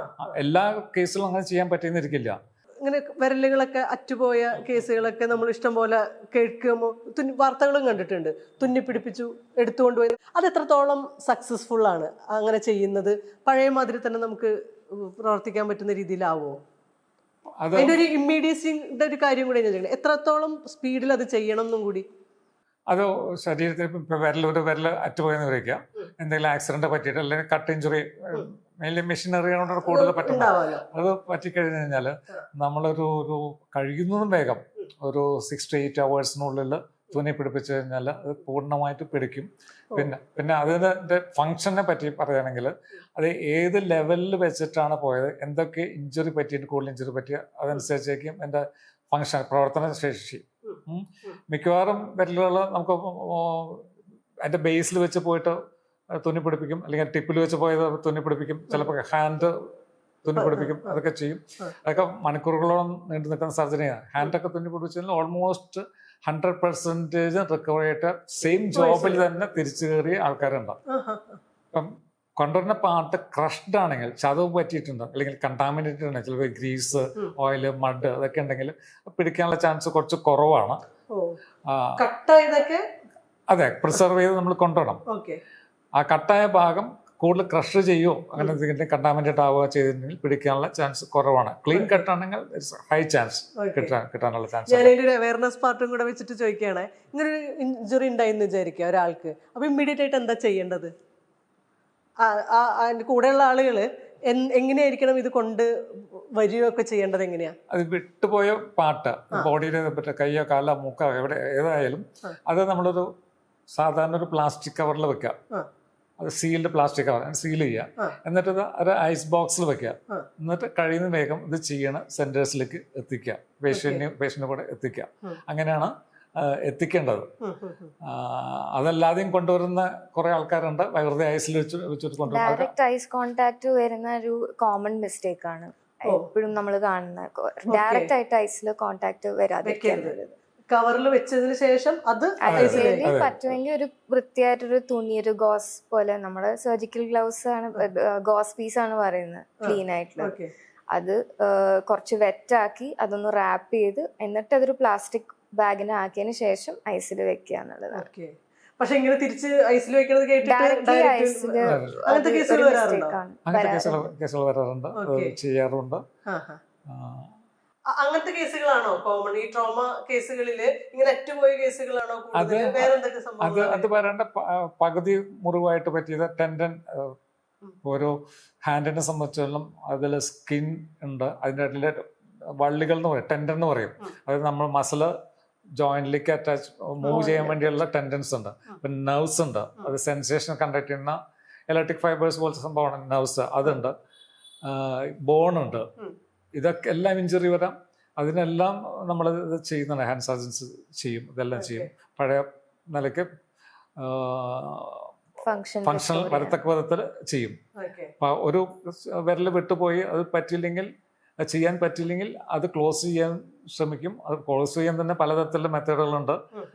ഇപ്പോൾ പ്രധാനപ്പെട്ട വിരലുകൾ, ഇപ്പോൾ തമ്പ്, അതുപോലെ തന്നെ വേറെ വിരലുകളൊന്നും ഇല്ലെങ്കിൽ തമ്പൊക്കെ പോയി കഴിഞ്ഞാൽ നമ്മൾ വേണമെങ്കിൽ കാലത്ത് വിരൽ ഒരെണ്ണെടുത്ത് വെക്കാം, വിലയ്ക്ക് ട്രാൻസ്ഫർ ചെയ്യാം. എന്ന് വെച്ചാൽ തമ്പിന്റെ function 50 to 60% hand is by thumb. അപ്പൊ അത് ട്രാൻസ്ഫർ പഴയ ഫംഗ്ഷനിൽ നമുക്ക് കാര്യങ്ങൾ ചെയ്യാൻ പറ്റും. ഏകദേശം അതേപോലെ തന്നെ ഷേപ്പ് ആക്കി മാറ്റും. ഇതൊക്കെ ഒരു ലേമൻ കൗതുകങ്ങളും കൂടിയിട്ടാണ്. ഏറ്റവും ഈ ട്രോമ പറഞ്ഞല്ലോ, അതുപോലെ തന്നെയുള്ള ഒരു സംഗതിയാണ് ബേൺസ്. അതിന്റെ ഒരു ഇമ്മീഡിയസി എന്താണ്? അതിന് നമുക്ക് എന്തൊക്കെയാണ് പ്ലാസ്റ്റിക് സർജറിയിൽ ചെയ്യാൻ പറ്റുക? ബേൺസിനെ കോൺസെൻട്രേറ്റ് ചെയ്യുകയാണെങ്കിൽ ഇമ്മീഡിയറ്റ് ആയിട്ടുള്ള ട്രീറ്റ്മെന്റ് വീട്ടിൽ തന്നെ, അതായത് എവിടെയാണോ ആക്സിഡന്റ് ഉണ്ടായിട്ടുള്ളത്, ബേൺസ് എവിടെ വെച്ചാണോ സംഭവിച്ചിട്ടുള്ളത്, അവിടെ നിന്ന് തന്നെ മാനേജ്മെന്റ് സ്റ്റാർട്ട് ചെയ്യണം. കാരണം എന്താ വെച്ചിട്ടുണ്ടെങ്കിൽ ഇതിന്റെ ടെമ്പറേച്ചർ, അതായത് സ്കിന്നിൽ എന്തോരം ഡെപ്ത് ബേൺസ് വന്നിട്ടുണ്ട് എന്നാണ് ബാക്കിയുള്ള മാനേജ്മെന്റ് മൊത്തം അവരുടെ പേഷ്യന്റിന്റെ പ്രോഗ്നോസിസ് അതിലായിരിക്കുന്നത്, ഡെപ്തിലാണ് കൂടുതലിരിക്കുന്നത്. അത് കുറയ്ക്കാൻ വേണ്ടി അവിടുത്തെ ടെമ്പറേച്ചർ കുറയ്ക്കാനാണ് നമ്മൾ നോക്കേണ്ടത്. അപ്പൊ ഇമ്മീഡിയറ്റ്ലി ആ പേഷ്യന്റിനെ തീ പിടിക്കുന്ന ആ സോഴ്സിൽ നിന്ന് മാറ്റി നിർത്തുക എന്നുള്ളതാണ്. സോഴ്സിൽ നിന്ന് മാറ്റിയിട്ട് സാധാരണ വെള്ളം സാധാരണ നോർമൽ ടെമ്പറേച്ചർ വെള്ളം വെച്ച് റിൻസ് ചെയ്യാനാണ്. അത് മാക്സിമം എന്തോരം പറ്റുമോ അത്രയും നേരം കണ്ടിന്യൂസ് ആയിട്ട് ഇറിഗേറ്റ് ചെയ്യാന്നുള്ളതാണ്. അത് ടെമ്പറേച്ചർ ഒന്ന് കൂൾ ഡൗൺ ചെയ്യാൻ വേണ്ടിയിട്ട്. അത് പക്ഷെ ചെറിയ ബേൺസിലൊക്കെ അല്ലേ അത് നടക്കുള്ളൂ അല്ലേ? മെയിൻലി ബേൺസിന്റെ ഒരു 80% വീട്ടിൽ വെച്ചാണ് ബേൺസ് പറ്റുക. ടോട്ടൽ ബേൺസ് ഇതെടുത്തു കഴിഞ്ഞാൽ നമുക്കറിയാം സ്റ്റാറ്റിസ്റ്റിക്സ്. അത് മിക്കവാറും വീട്ടിലെ അടുപ്പിൽ നിന്നുള്ള തിളച്ച വെള്ളം മുഴുവോ അങ്ങനെയുള്ള ബേൺസിൽ അതൊക്കെ ചെയ്യും. ഇപ്പം ഫയർ വർക്ക്സ് അങ്ങനത്തെ ബേൺസുകൾ ടോട്ടലി ബേൺ ചെയ്യണം, സൂയിസൈഡൽ അറ്റംപ്റ്റ് അങ്ങനത്തെ കേസിൽ ഇത് ഇങ്ങനെ ചെയ്യാൻ പറ്റില്ല. കഴിയുന്നതും വേഗം പേഷ്യന്റിനെ അവിടെ നിന്ന് ഹോസ്പിറ്റലിൽ എത്തിക്കുക എന്നുള്ളതാണ്. ഇത്തരം കേസുകളിൽ ചെറിയ ബേൺസിന്റെ കേസുകളിൽ വെള്ളം കണ്ടിന്യൂസ് ആയിട്ട് ഇറിഗേറ്റ് ചെയ്യുക, ഹോസ്പിറ്റലിൽ എത്തുന്നവരെ ആരെങ്കിലും കാണിക്കണം. ഒബ്വിയസ്ലി ഒരു എക്സ്പേർട്ടിനെ കാണിക്കണം എത്രയും പെട്ടെന്ന്. അതുവരെ അത് ഒന്ന് കൂൾ ഡൗൺ ചെയ്യാൻ ശ്രമിക്കണം. ഈ സ്കിൻ എന്ന് പറയുന്ന ഒരു സംഗതി ഉണ്ടല്ലോ, സ്കിൻ റിലേറ്റഡ് ആയിട്ട് കോസ്മെറ്റിക് സർജറിയിലോ അല്ലെങ്കിൽ പ്ലാസ്റ്റിക് സർജറിയിലോ നമ്മൾ എന്തൊക്കെ തരം സർജറികളാണ് ചെയ്യുക സ്കിൻ ബേസ്ഡ് ആയിട്ടുള്ള? ഇപ്പൊ ഈ ബേൺസിൽ തന്നെ സ്കിൻ റീപ്ലേസ്മെന്റ് അങ്ങനെ ചെയ്യോ? ബേൺസിന്റെ അതിന്റെ ഡെപ്ത് അനുസരിച്ചാണ്. നമ്മൾ അതിന്റെ ഡെപ്ത് ആദ്യം അസസ് ചെയ്തതിന് ശേഷം വലിയ ഡെപ്ത് ഇല്ലെങ്കിൽ സ്കിൻ തന്നെ റീജനറേറ്റ് ചെയ്യുന്നു തോന്നുകയാണെങ്കിൽ നമ്മൾ അവിടെ ചെയ്യില്ല. ഡീപ്പായിട്ടുള്ള ബേൺസ് ആണെങ്കിൽ പേഷ്യന്റ് അതർവൈസ് സ്റ്റേബിൾ ആണ്, ബാക്കി എല്ലാ കാര്യങ്ങളും കൊണ്ട് സ്റ്റേബിൾ ആണെങ്കിൽ ഏർലി ആയിട്ട് അതിന്റെ ഫുൾ ഡിബ്രൈഡ് ചെയ്ത്, അതായത് ക്ലീൻ ചെയ്ത് സ്കിൻ ഗ്രാഫ്റ്റിംഗ് ചെയ്യുക. അതായത് വേറെ സ്ഥലത്ത് നിന്ന് നമ്മൾ തൊലിയെടുത്ത് അവിടെ വെക്കുക എന്നുള്ളതാണ് ഇപ്പോഴത്തെ ഒരു സ്വയം ഉണ്ടാവാൻ സാധ്യതയില്ലാത്ത മനസ്സിലാവുമ്പോ ഡെപ്ത് കൂടുമ്പോ നമ്മളത് ക്ലീൻ ചെയ്ത് എത്രയും പെട്ടെന്ന് സ്റ്റെറൈലായിട്ട് സ്കിൻ ഗ്രാഫ്റ്റിംഗ് വേറെ സ്ഥലത്ത് നിന്ന് സ്കിൻ എടുത്ത് അവിടെ പിടിപ്പിക്കുക എന്നുള്ളതാണ്. നമ്മളന്ന് സംസാരിച്ചപ്പോഴേ ഈ കേരളത്തിലെ ബേൺ കേസുകൾ അധികം വരുന്നത് വിഷുവിന് കഴിഞ്ഞിട്ടുള്ള ആ സമയത്ത് ബേൺ കേസുകളുടെ കോൺസെൻട്രേഷൻ ഭയങ്കരമായിട്ട് കൂടുന്നു. അത് ഭയങ്കര കൗതുകരമായിട്ടുള്ള ഒരു ഡാറ്റയും കൂടിയിട്ടായിരുന്നു. അങ്ങനെയാണോ? എത്രത്തോളം വരാറുണ്ട് അങ്ങനെയൊക്കെ? വിഷുവിന്റെ പടക്കം ഇപ്പം വിഷുവിന് മാത്രമല്ല, പള്ളി പെരുന്നാളുകളും അങ്ങനത്തെ കാര്യങ്ങളും അതൊക്കെ കഴിയുമ്പോൾ ആ ദിവസങ്ങളിൽ സാധാരണ കൂടുതൽ ബേൺസ് കേസ് വരാണ്ട്. Mainly cracker blast injuries. അതിൽ വലിയ ഗുണ്ട് പൊട്ടിയിട്ട് ചിലപ്പോൾ കൈയൊക്കെ തന്നെ കംപ്ലീറ്റ് പോയ ആൾക്കാർ വരും. ചെറിയ സൂപ്പർഷ്യൽ ബേൺസ് വരും. അങ്ങനത്തെ പല ബേൺസുകളും വരാറുണ്ട്. അത് മെയിൻലി നമ്മൾ ശ്രദ്ധിക്കാത്തതുകൊണ്ടുണ്ടാകുന്ന അപകടങ്ങളാണ്, വിളിച്ചു വരുത്തുന്ന അപകടങ്ങളാണ്. ഇതൊക്കെ നമുക്ക് പ്രിവെന്റ് ചെയ്യാൻ പറ്റുന്ന സംഗതികളാണ്. ഇപ്പൊ ഒറ്റ സർജൻ അല്ല ഈ പ്ലാസ്റ്റിക് സർജറി, ചെറിയ കേസുകളല്ല വരണം, വലിയ കേസുകളിലൊക്കെ വരുമ്പോ ഒറ്റ ആളല്ല, ഒരു ടീം വർക്ക് ആയിട്ടാണല്ലോ ഈ സർജറീസ് ഒക്കെ നടക്കുന്നത്. അതിന്റെ ഒരു കാരണം എന്താണ്? ആ ടീമിന്റെ ഗുണം എന്താണ് അങ്ങനെ ചെയ്യുന്നത് കൊണ്ടുള്ള? പ്ലാസ്റ്റിക് സർജറി ഇപ്പം എൻ്റെ എക്സ്പീരിയൻസിൽ തുടക്കത്തിൽ ഞാൻ തനിച്ചാണ് പ്ലാസ്റ്റിക് സർജറി ചെയ്തിരുന്നത്. പക്ഷെ അപ്പോൾ പ്രോബ്ലം എന്താണെന്ന് വെച്ച് കഴിഞ്ഞാൽ പ്രൊലോങ് സർജറീസ് 8 മണിക്കൂർ 10 മണിക്കൂർ 12 മണിക്കൂറൊക്കെ നമ്മൾ കണ്ടിന്യൂസ് ആയിട്ട് ഓപ്പറേറ്റ് ചെയ്യേണ്ടി വരും. അപ്പോൾ ഡെഫിനറ്റ്ലി അതിൻ്റെ ക്വാളിറ്റി അഫക്റ്റ് ചെയ്യും. പിന്നെ ഒരു ഫീൽഡിൽ മാത്രം നമുക്ക് കോൺസെൻട്രേറ്റ് ചെയ്യാൻ പറ്റില്ല. നമുക്ക് പല കാര്യങ്ങൾ ചെയ്യാം. മൈക്രോ സർജറി ചെയ്യണം, കോസ്മെറ്റിക് സർജറി ചെയ്യണം, അതുപോലെ ബേൺസ് ചെയ്യണം, വേറെ റീകൺസ്ട്രക്റ്റീവ് സർജറി. ഇതിൽ എല്ലാത്തിലും കൂടി വൈദഗ്ധ്യം കാണിക്കാൻ കുറച്ച് ബുദ്ധിമുട്ടുണ്ട്. ഒരു ടീം വർക്കാണെങ്കിൽ ഓരോരുത്തരും ഓരോ പാർട്ട് ചെയ്യണം. ഒരു പേഷ്യൻറ്റിന് നമ്മളിപ്പം നേരത്തെ പറഞ്ഞ പോലെ ഹാൻഡ് റീപ്ലാന്റ് ആണെങ്കിൽ ഓർത്തോപെഡിക് സർജൻ വന്ന് ബോൺ ഫിക്സ് ചെയ്യണം. അത് കഴിഞ്ഞ് വേറെ പ്ലാസ്റ്റിക് സർജൻ വന്ന് ടെൻഡൻസ് റിപ്പയർ ചെയ്യുന്നു. മൂന്നാമത്തെ പ്ലാസ്റ്റിക് സർജൻ വന്ന് ആർട്ടറി വെയിനും റിപ്പയർ ചെയ്യുന്നു. ഒരാൾ വന്ന് നെർവ് റിപ്പയർ ചെയ്യുന്നു. അപ്പോൾ ഡിവൈഡ് ചെയ്ത് പോയി. അപ്പോൾ അതിൻ്റെ പെർഫെക്ഷൻ ഏറ്റവും നല്ലത് അതാണ്. എല്ലാവർക്കും വലിയ എഫർട്ട് ഇല്ലാതെ നമുക്ക് ഈ 15-20 മണിക്കൂറൊന്ന് ഓപ്പറേറ്റ് ചെയ്യാൻ പറ്റും. അതൊരു അഡ്വാൻറ്റേജ്. പിന്നെ റെസ്പോൺസിബിലിറ്റി ഷെയർ ചെയ്യണം എല്ലാവരും കൂടി. അത് വേറൊരു അഡ്വാൻറ്റേജ്. ടെൻഷൻ കുറയ്ക്കും. ഡെഫിനറ്റ്ലി ടെൻഷൻ കുറയ്ക്കും. പിന്നെ ടീം ബിൽഡ് ചെയ്ത് നമുക്ക് പറയാം, ഈ പ്ലാസ്റ്റിക് സർജറി സെന്ററിൽ വന്നു കഴിഞ്ഞാൽ എല്ലാ കേസുകളും ചെയ്യും, എല്ലാ തരത്തിലുള്ള സർജറീസും ചെയ്യാൻ പറ്റും. അല്ലെങ്കിൽ നമ്മൾ എല്ലാ കാര്യങ്ങളും നമ്മൾക്ക് പ്രാഗൽഭ്യം തെളിയിക്കാൻ പറ്റില്ല. അപ്പൊ അങ്ങനത്തെ കേസുകൾ വരും, ചിലപ്പോൾ നമുക്ക് റെഫർ ചെയ്ത് പെടേണ്ടി വരും. ഇങ്ങനെ ടീം വർക്കായിട്ട് ചെയ്യണമെങ്കിൽ ഇതൊക്കെ തന്നെ അഡ്വാൻറ്റേജ്. പിന്നെ പരസ്പരം പഠിക്കാൻ പറ്റും അങ്ങോട്ടും ഇങ്ങോട്ടും. അതിന്റെ സ്കില്ല് ഇംപ്രൂവ് ചെയ്യും. ഈ ടീമില് ഇപ്പൊ പുതിയ ന്യൂ ജനറേഷൻ കക്ഷികളും വരുമല്ലോ, പഴയ ആളുകളുണ്ടല്ലോ, അങ്ങനത്തെ ഒരു ടീമിന്റെ ഒരു ഗുണം എന്താ? പഴയ ആൾക്കാർക്ക് കുറച്ചും കൂടി എക്സ്പീരിയൻസ് ഉണ്ടായിരിക്കും. അവർ കാണാത്ത പല സർജറീസും നമ്മൾ കണ്ടിട്ടുണ്ടാവും. കോംപ്ലിക്കേഷൻസ് കൂടുതൽ ഫേസ് ചെയ്തിട്ടുണ്ടാവും. അതൊക്കെ പറഞ്ഞു കൊടുക്കാൻ പറ്റും. ഇന്നൊക്കെ വരാം, ഇന്നൊക്കെ പോസിബിൾ ആണ്. ഇപ്പം ഡിസിഷൻ മേക്കിങ്ങിന് കുറച്ചും കൂടി പുതിയ ആൾക്കാരെ ഹെൽപ്പ് ചെയ്യാൻ പറ്റും. പുതിയ ആൾക്കാർ പുതിയ തരത്തിലുള്ള ഇൻസ്ട്രുമെന്റ്സും മൈക്രോസ്കോപ്പും അങ്ങനെയൊക്കെ ഉപയോഗിച്ച് അവർ കുറച്ചും കൂടി വെൽ ട്രെയിൻഡ് അഡ്വാൻസ് ട്രെയിൻഡ് ആയിരിക്കും. അവരിൽ നിന്ന് നമുക്ക് ആ ടെക്നിക്കുകൾ നമുക്ക് പഠിക്കാൻ പറ്റും. അതെങ്ങനെയാ ഫീൽ ചെയ്തിട്ടുള്ള ഇപ്പോഴും ചെയ്യുന്ന ഒരു സർജറിയില് സീരിയസ് ആയിട്ടുള്ള ആളുകളുണ്ടാവും, നമ്മൾ കുറച്ചും കൂടി ഇപ്പൊ അറിഞ്ഞൂടെ കേട്ടോ, ഇപ്പൊ റോബോട്ടിക് സർജറി എന്നൊക്കെ പറയുന്ന രീതിയിലുള്ള അഡ്വാൻസ്ഡ് ആയിട്ടുള്ള ടെക്നോളജിയും കൂടെ വരുമ്പോഴേ നമ്മൾ അതിനകത്തായിരിക്കുമല്ലോ കുറച്ചും കൂടി ട്രെയിൻഡ് ആയിട്ടുള്ള. അപ്പൊ ഇതിന്റെ ഒരു മിക്സ് എങ്ങനെയാ തോന്നിയിട്ടുള്ളത്? ഇപ്പോഴത്തെ MCH ട്രെയിനിങ് പീരീഡ് ഇപ്പൊ ഞാൻ പഠിച്ച സ്ഥലം എയിംസിലാണ് പഠിച്ചത്. എയിംസില് അവിടുത്തെ ട്രെയിനിങ് എന്ന് പറഞ്ഞാൽ കൂടുതൽ മൈക്രോ സർജറി ആയിരുന്നു. അവിടെ റെസിഡൻസിന് കൂടുതൽ പഠിക്കാനുള്ള ഒരു സ്കോപ്പ് ഉണ്ടായിരുന്നു. ഉണ്ടായിരുന്നതല്ല, എപ്പോഴും ഉണ്ടായിരുന്നു. മൈക്രോസ്കോപ്പിൽ നമുക്ക് ഫസ്റ്റ് ഇയർ തൊട്ട് വിത്തിൻ 6 months ഓഫ് ട്രെയിനിങ് ഞങ്ങൾ മൈക്രോ സർജറി ട്രെയിനിങ് സ്റ്റാർട്ട് ചെയ്തു. മുൻപ് അങ്ങനെ ആയിരുന്നില്ല. PG MCHന്റെ സമയത്ത് it was very hard to get in to micro surgery. മൈക്രോസ്കോപ്സിനോടുള്ള എക്സ്പോഷർ, ആ ഒരു മൈക്രോ സർജറി ട്രെയിനിങ്ങും ഒക്കെ കുറവായിരുന്നു മുമ്പത്തെ ട്രെയിനിങ് പീരീഡിൽ. ഇപ്പം once we pass our exams we are confident enough ഇങ്ങനെ ഒരു മൈക്രോ സർജറി ഒക്കെ ചെയ്യാനുള്ളൊരു കോൺഫിഡൻസ് അതുകൊണ്ട് കിട്ടും ഇപ്പോഴത്തെ ഒരു ട്രെയിനിങ്. ഇപ്പൊ വരുന്ന ആൾക്കാർക്ക് എനിക്ക് തോന്നുന്നു മൈക്രോ സർജറി ഇതൊക്കെ നോക്കുമ്പം they are little bit more confident in doing. ഇപ്പൊ സാധാരണ ഒരു സർജറി ചെയ്ത് കഴിഞ്ഞാൽ, പ്ലാസ്റ്റിക് സർജൻ അല്ല, അല്ലാത്തൊരു സർജന്റെ ഒരു സർജറി ചെയ്ത് കഴിഞ്ഞാൽ കൃത്യമായിട്ട് സ്കാർസ് നമുക്ക് ഉണ്ടാവുമെന്നും, പ്ലാസ്റ്റിക് സർജറി ചെയ്ത് കഴിഞ്ഞാൽ ആ സ്കാർ അങ്ങനെ കാണാൻ പറ്റില്ല, മുറിവുകളുടെ പാടുകളൊന്നും കാണാൻ പറ്റില്ല എന്നുള്ളൊരു തെറ്റിദ്ധാരണ. അങ്ങനെയാണോ ശരിക്കും? എന്ത് സർജറി ചെയ്യുന്നാലും സ്കാർ ഉണ്ടാവും. അത് പ്ലാസ്റ്റിക് സർജറി ചെയ്യുന്നതും അല്ലാത്ത സർജറി ചെയ്യുന്നതും കുറച്ച് വ്യത്യാസമുണ്ട്, ടെക്നിക്കൽ വ്യത്യാസമുണ്ട്. പ്ലാസ്റ്റിക് സർജറി ചെയ്യുമ്പം അത് ആ സ്കാറ് ഏറ്റവും മിനിമം സ്കാറ്, അത് വിസിബിൾ അല്ലാത്ത തരത്തിൽ, അതായത് സ്കിൻ ക്രീസിൽ ഇൻസിഷേഡും മുറിവുണ്ടാക്കും. അപ്പോൾ അവിടെ ചെയ്ത് ആ സ്കിൻ മടക്കുകളിൽ പോവും. അങ്ങനത്തെ തരത്തിൽ അത് ഫൈൻ മെറ്റീരിയൽസ് ഉപയോഗിച്ചിട്ട് ആണ് തുന്നലിടുക. ആ സ്റ്റിച്ച് മാർക്സൊന്നും കാണില്ല. പിന്നെ വൗണ്ട് ഹീൽ ചെയ്ത് കഴിഞ്ഞിട്ട് പിന്നെ സ്കാറിന്റെ ട്രീറ്റ്മെന്റ് കൊടുക്കും. അതൊരു 6 മാസം വരെ നമ്മൾ കണ്ടിന്യൂ, സ്കാർ കൂടുതൽ വലുതാവാതിരിക്കാനും കൂടുതൽ വിസിബിൾ ആവാതിരിക്കാനുള്ള. അപ്പം സർജറിയോടുകൂടി അവസാനിക്കുന്നില്ല പ്ലാസ്റ്റിക് സർജന്റെ ജോലി. ഈ സ്കാർ സെറ്റിൽ ആവുന്ന വരെ, അതായത് മിനിമം സ്കാർ ആവുന്ന വരെ 5 to 6 months വരെ നമ്മളിത് ഫോളോ അപ്പ് ചെയ്തിരിക്കും. അതിന് വേണ്ട കാര്യങ്ങൾ ചെയ്തുകൊണ്ടിരിക്കും. ഇപ്പൊ സാധാരണ ഒരു സർജൻ ചെയ്യുന്ന പോലെ ആയിരിക്കില്ല പ്ലാസ്റ്റിക് സർജൻ ചെയ്യുന്നത്. പിന്നെ അതിന് ഉപയോഗിക്കുന്ന സർജിക്കൽ മെറ്റീരിയൽസ് ഉണ്ട്, ഇൻസ്ട്രുമെന്റ്സ് ഉണ്ട്. ഇപ്പൊ തുന്നാൻ ഉപയോഗിക്കുന്ന മെറ്റീരിയൽ വളരെ ഫൈൻ ആയിരിക്കും. അത് മെറ്റീരിയൽ, അതുപോലെ തന്നെ ഇൻസ്ട്രുമെന്റ്സും കുറച്ചും കൂടി ഡിഫറെൻ്റ് ആയിരിക്കും.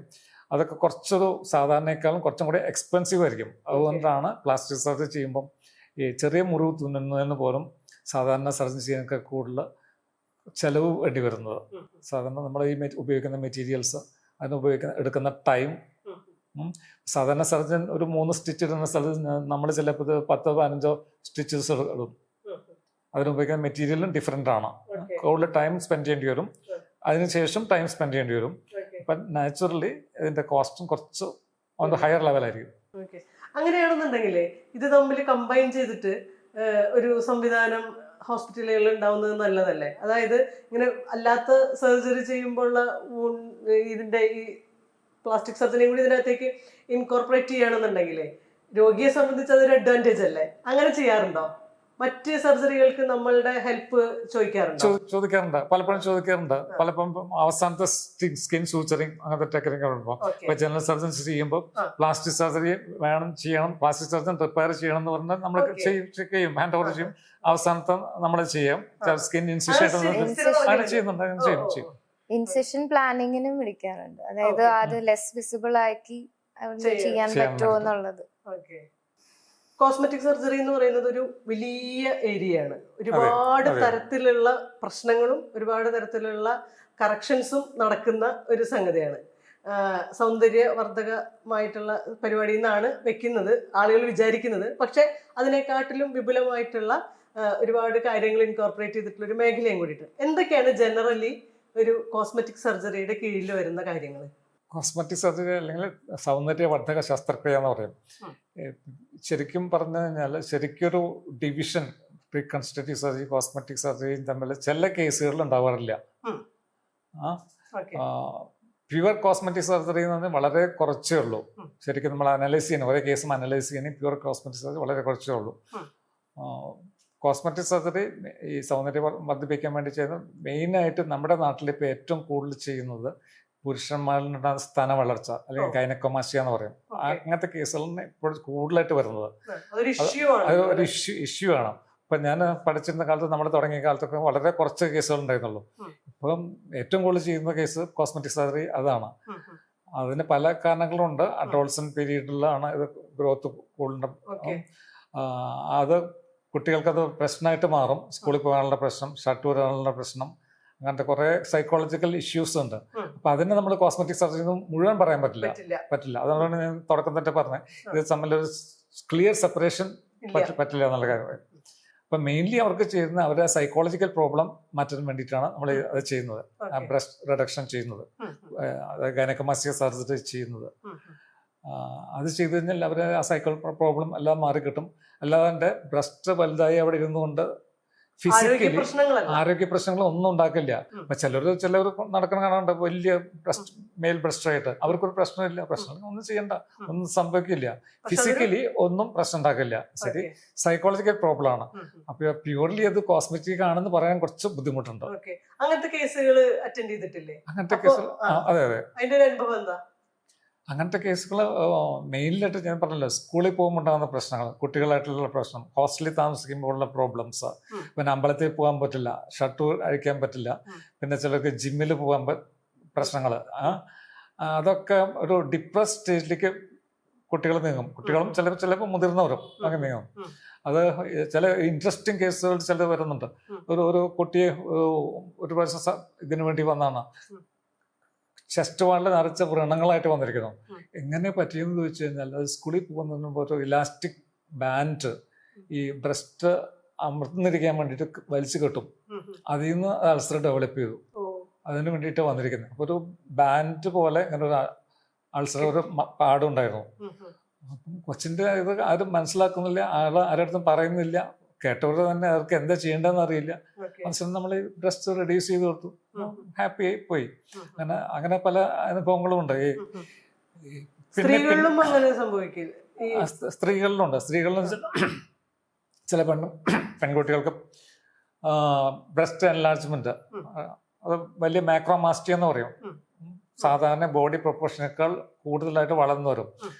ഇതുപോലെ തന്നെ സ്കൂളിൽ പഠിക്കുന്ന കൊച്ച്, 10ാം ക്ലാസ്സിലെ 11th പഠിക്കുന്ന കൊച്ച്, അത് രാവിലെ തന്നെ ഇത് എങ്ങനെ ഡ്രസ്സിനുള്ളിൽ ഒതുക്കാം, അത് അമ്മയ്ക്ക് മെയിൻ ഡ്യൂട്ടി അതായിരുന്നു. അത് എങ്ങനെ വെച്ച് കെട്ടിക്കൊടുന്ന് സ്കൂളിൽ പോകണം. അതുകൊണ്ടുണ്ടാകുന്ന പ്രശ്നങ്ങൾ, അത് എന്ത് ചെയ്യണം എന്നുള്ള കാര്യം അവർക്ക് അറിയില്ല. അത് കൺസൾട്ട് ചെയ്യുന്ന ഡോക്ടർമാർ പറയും കൊച്ചു വലുതാവുമ്പോൾ ഇത് ശരിയായിക്കോളും, പലരും പറയും. ചിലർ പറയും ഇപ്പം ചെയ്യേണ്ടതെന്ന് പറയും. പെൺകുട്ടികൾക്ക് ചെയ്യുമ്പോൾ വേറൊരു കാര്യം എപ്പോഴും ചോദിക്കുന്നത്, ഇത് ബ്രസ്റ്റ് ഫീഡിങ്ങിനെ എങ്ങനെ അഫക്റ്റ് ചെയ്യുന്ന കാര്യം. ഇപ്പം ബ്രസ്റ്റ് റിഡക്ഷൻ നമ്മൾ ചെയ്ത് കഴിഞ്ഞാൽ, ഇപ്പം അൺമാരീഡ് ഗേൾസ് നമ്മൾ കുറേ പേർക്ക് ചെയ്യാറുണ്ട്. അപ്പം അതിൻ്റെ കുറച്ച് ഗ്ലാൻഡുകൾ അവിടെ നിർത്തിക്കൊണ്ടാണ് നമ്മൾ ചെയ്യുക, അതിൻ്റെ സൈസ് കുറയ്ക്കുക. അത് കുറച്ച് ബ്രസ്റ്റ് ഫീഡിങ് നമ്മൾ ഫോളോ അപ്പ് ചെയ്യും, നമ്മൾ സ്റ്റഡി നടത്തുന്നുണ്ട്. അപ്പൊ ഇതുവരെ അങ്ങനെ ഒരു റിപ്പോർട്ട് ചെയ്തില്ല ബ്രസ്റ്റ് ഫീഡിങ്ങിന് എന്തെങ്കിലും പ്രോബ്ലം ഉള്ളതായിട്ട്. പക്ഷെ നമ്മൾ കൺസെന്റ് ഒക്കെ എടുക്കുമ്പോൾ ഉണ്ടാവാൻ സാധ്യതയുണ്ടെന്ന് പറഞ്ഞിട്ടാണ് എടുത്തിട്ട് ചെയ്യുള്ളൂ. ബ്രസ്റ്റിനൊരു 80% ബ്രസ്റ്റ് ടിഷ്യൂ ഗ്ലാൻഡ് നമ്മൾ റിമൂവ് ചെയ്യണം. അപ്പൊ ബാക്കിയുള്ള ഗ്ലാൻഡ് വെച്ചിട്ട് കൊച്ചിന് ആവശ്യത്തിനുള്ള മിൽക്ക് കിട്ടും. പിന്നെ ഇതുകൊണ്ട് ഇതിന്റെ കോസ്മെറ്റിക് പ്രോബ്ലം മാത്രമല്ല, എപ്പോഴും ഡ്രോപ്പിംഗ് ഷോൾഡർ, ബാക്ക് പെയിൻ, അങ്ങനത്തെ കാര്യങ്ങളൊക്കെ വരും. അതിന് വേണ്ടിയിട്ടും സർജറി ചെയ്യാറുണ്ട്. അത് കുറച്ച് ഓൾഡ് ഏജ് ആയിട്ടുള്ള ആൾക്കാർക്ക്. പക്ഷെ അതിന് നമുക്ക് കോസ്മെറ്റിക് എന്ന് പറയാൻ പറ്റില്ല. അത് ഫിസിക്കൽ പ്രശ്നങ്ങൾ ഉണ്ടാവുകൊണ്ടാണ് അത് സർജറി ചെയ്യുന്നത്. ചിലർക്ക് നടക്കുന്ന ബാലൻസ് കിട്ടില്ല, അത്രയും വലുതായിരിക്കും. അപ്പൊ അത് ചെയ്തു വരുമ്പോൾ എല്ലാം ഭയങ്കര കംഫർട്ടബിൾ ആയിരിക്കും. അപ്പം അതും ഇതുപോലെ തിരിച്ചറിയാൻ പറ്റാത്ത മിനിമൽ സ്കാർ ഉണ്ടാവുള്ളൂ നോക്കിക്കഴിഞ്ഞാൽ. അതുപോലെയാണ് അതിന്റെ മുറിവുകളൊക്കെ ഉണ്ടാക്കിയിട്ട് സർജറി ചെയ്യുന്നത്. പല ടെക്നിക്കുകളുണ്ട്.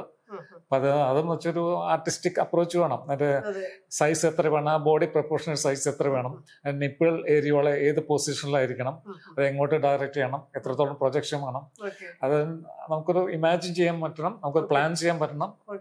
ചെയ്യുന്നതിന് മുമ്പ് മാർക്ക് ചെയ്യും, എന്നിട്ടായിരിക്കും അത് ചെയ്യുക. ഈ ആളുകളുടെ അപ്രോച്ച് എന്താ? ഇപ്പൊ നേരത്തെ നമുക്ക് ഇത്തരം സർജറികളെ പറ്റിയൊന്നും അത്ര അവയർനെസ് ഉണ്ടായിരുന്നില്ല.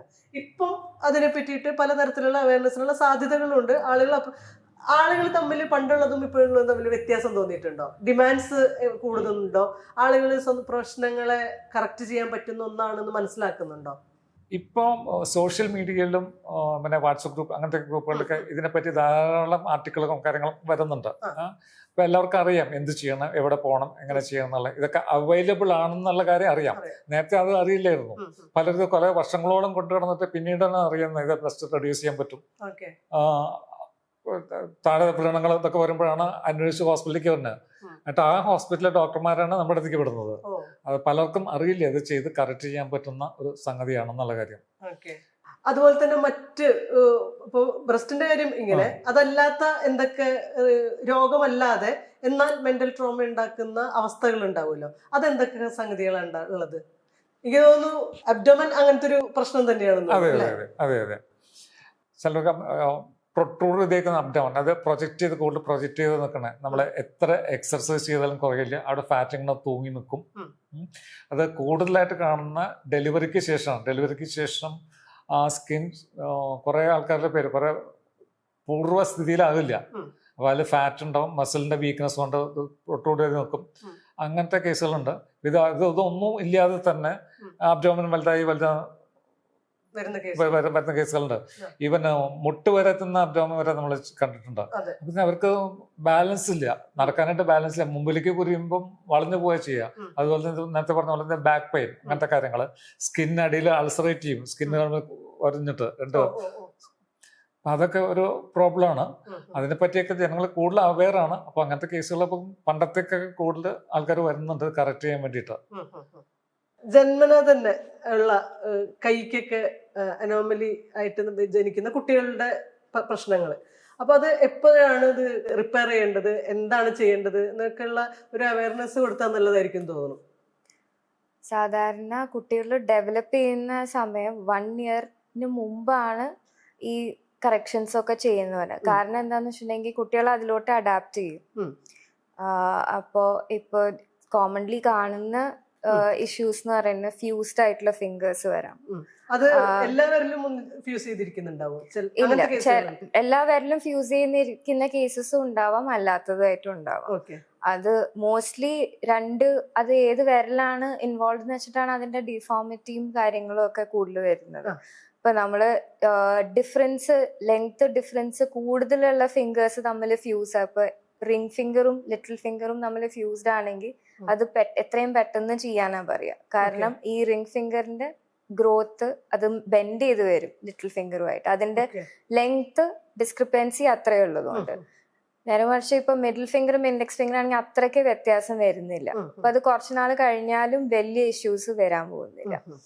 എന്നാലും 1 ഇയറിനുള്ളിലാണ് നമ്മളെ എല്ലാ കറക്ഷൻസും തീർത്ത് ആ കുട്ടി അതിനോട് അഡാപ്റ്റ് ചെയ്ത് അവരുടെ ബ്രെയിൻ അതിലോട്ട് രജിസ്റ്റർ ചെയ്ത് വരുന്നതിന് ഹെൽപ്പ് ചെയ്യുക. എത്രയും വേഗം ചെയ്യാനാണ് സജസ്റ്റ് ചെയ്യുക. പിന്നെ ചില ആളുകളുടെയൊക്കെ വിരലുകളുടെ എണ്ണം കൂടുതൽ, 6 വിരലൊക്കെ, പിന്നെ അല്ലാത്തൊരു വളർച്ചയൊക്കെ നമ്മൾ കാണല്ലോ, അതൊക്കെ എന്താ ചെയ്യേണ്ടത്? അതും ഇതുപോലെ സർജിക്കൽ എക്സിഷൻ ഒക്കെ ചെയ്യാം. അപ്പൊ അത് എന്തോരമാണ്, എവിടെ തൊട്ടാണ് അതിന്റെ ഗ്രോത്ത് ഉള്ളത്, അതും ഈ പറഞ്ഞ പോലെ ഫ്യൂസ്ഡ് ആവാം.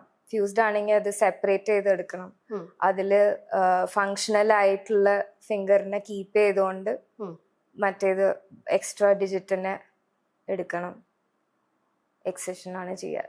പണ്ട് കാലത്തെ ഇത്തരത്തിലുള്ള ഒരു എക്സ്ട്രാ വിരലൊക്കെ ഉണ്ടെന്നുണ്ടെങ്കിൽ അതിന് പലതിലും വിശ്വാസമായിട്ടൊക്കെ ബന്ധപ്പെടുത്താറുണ്ട്.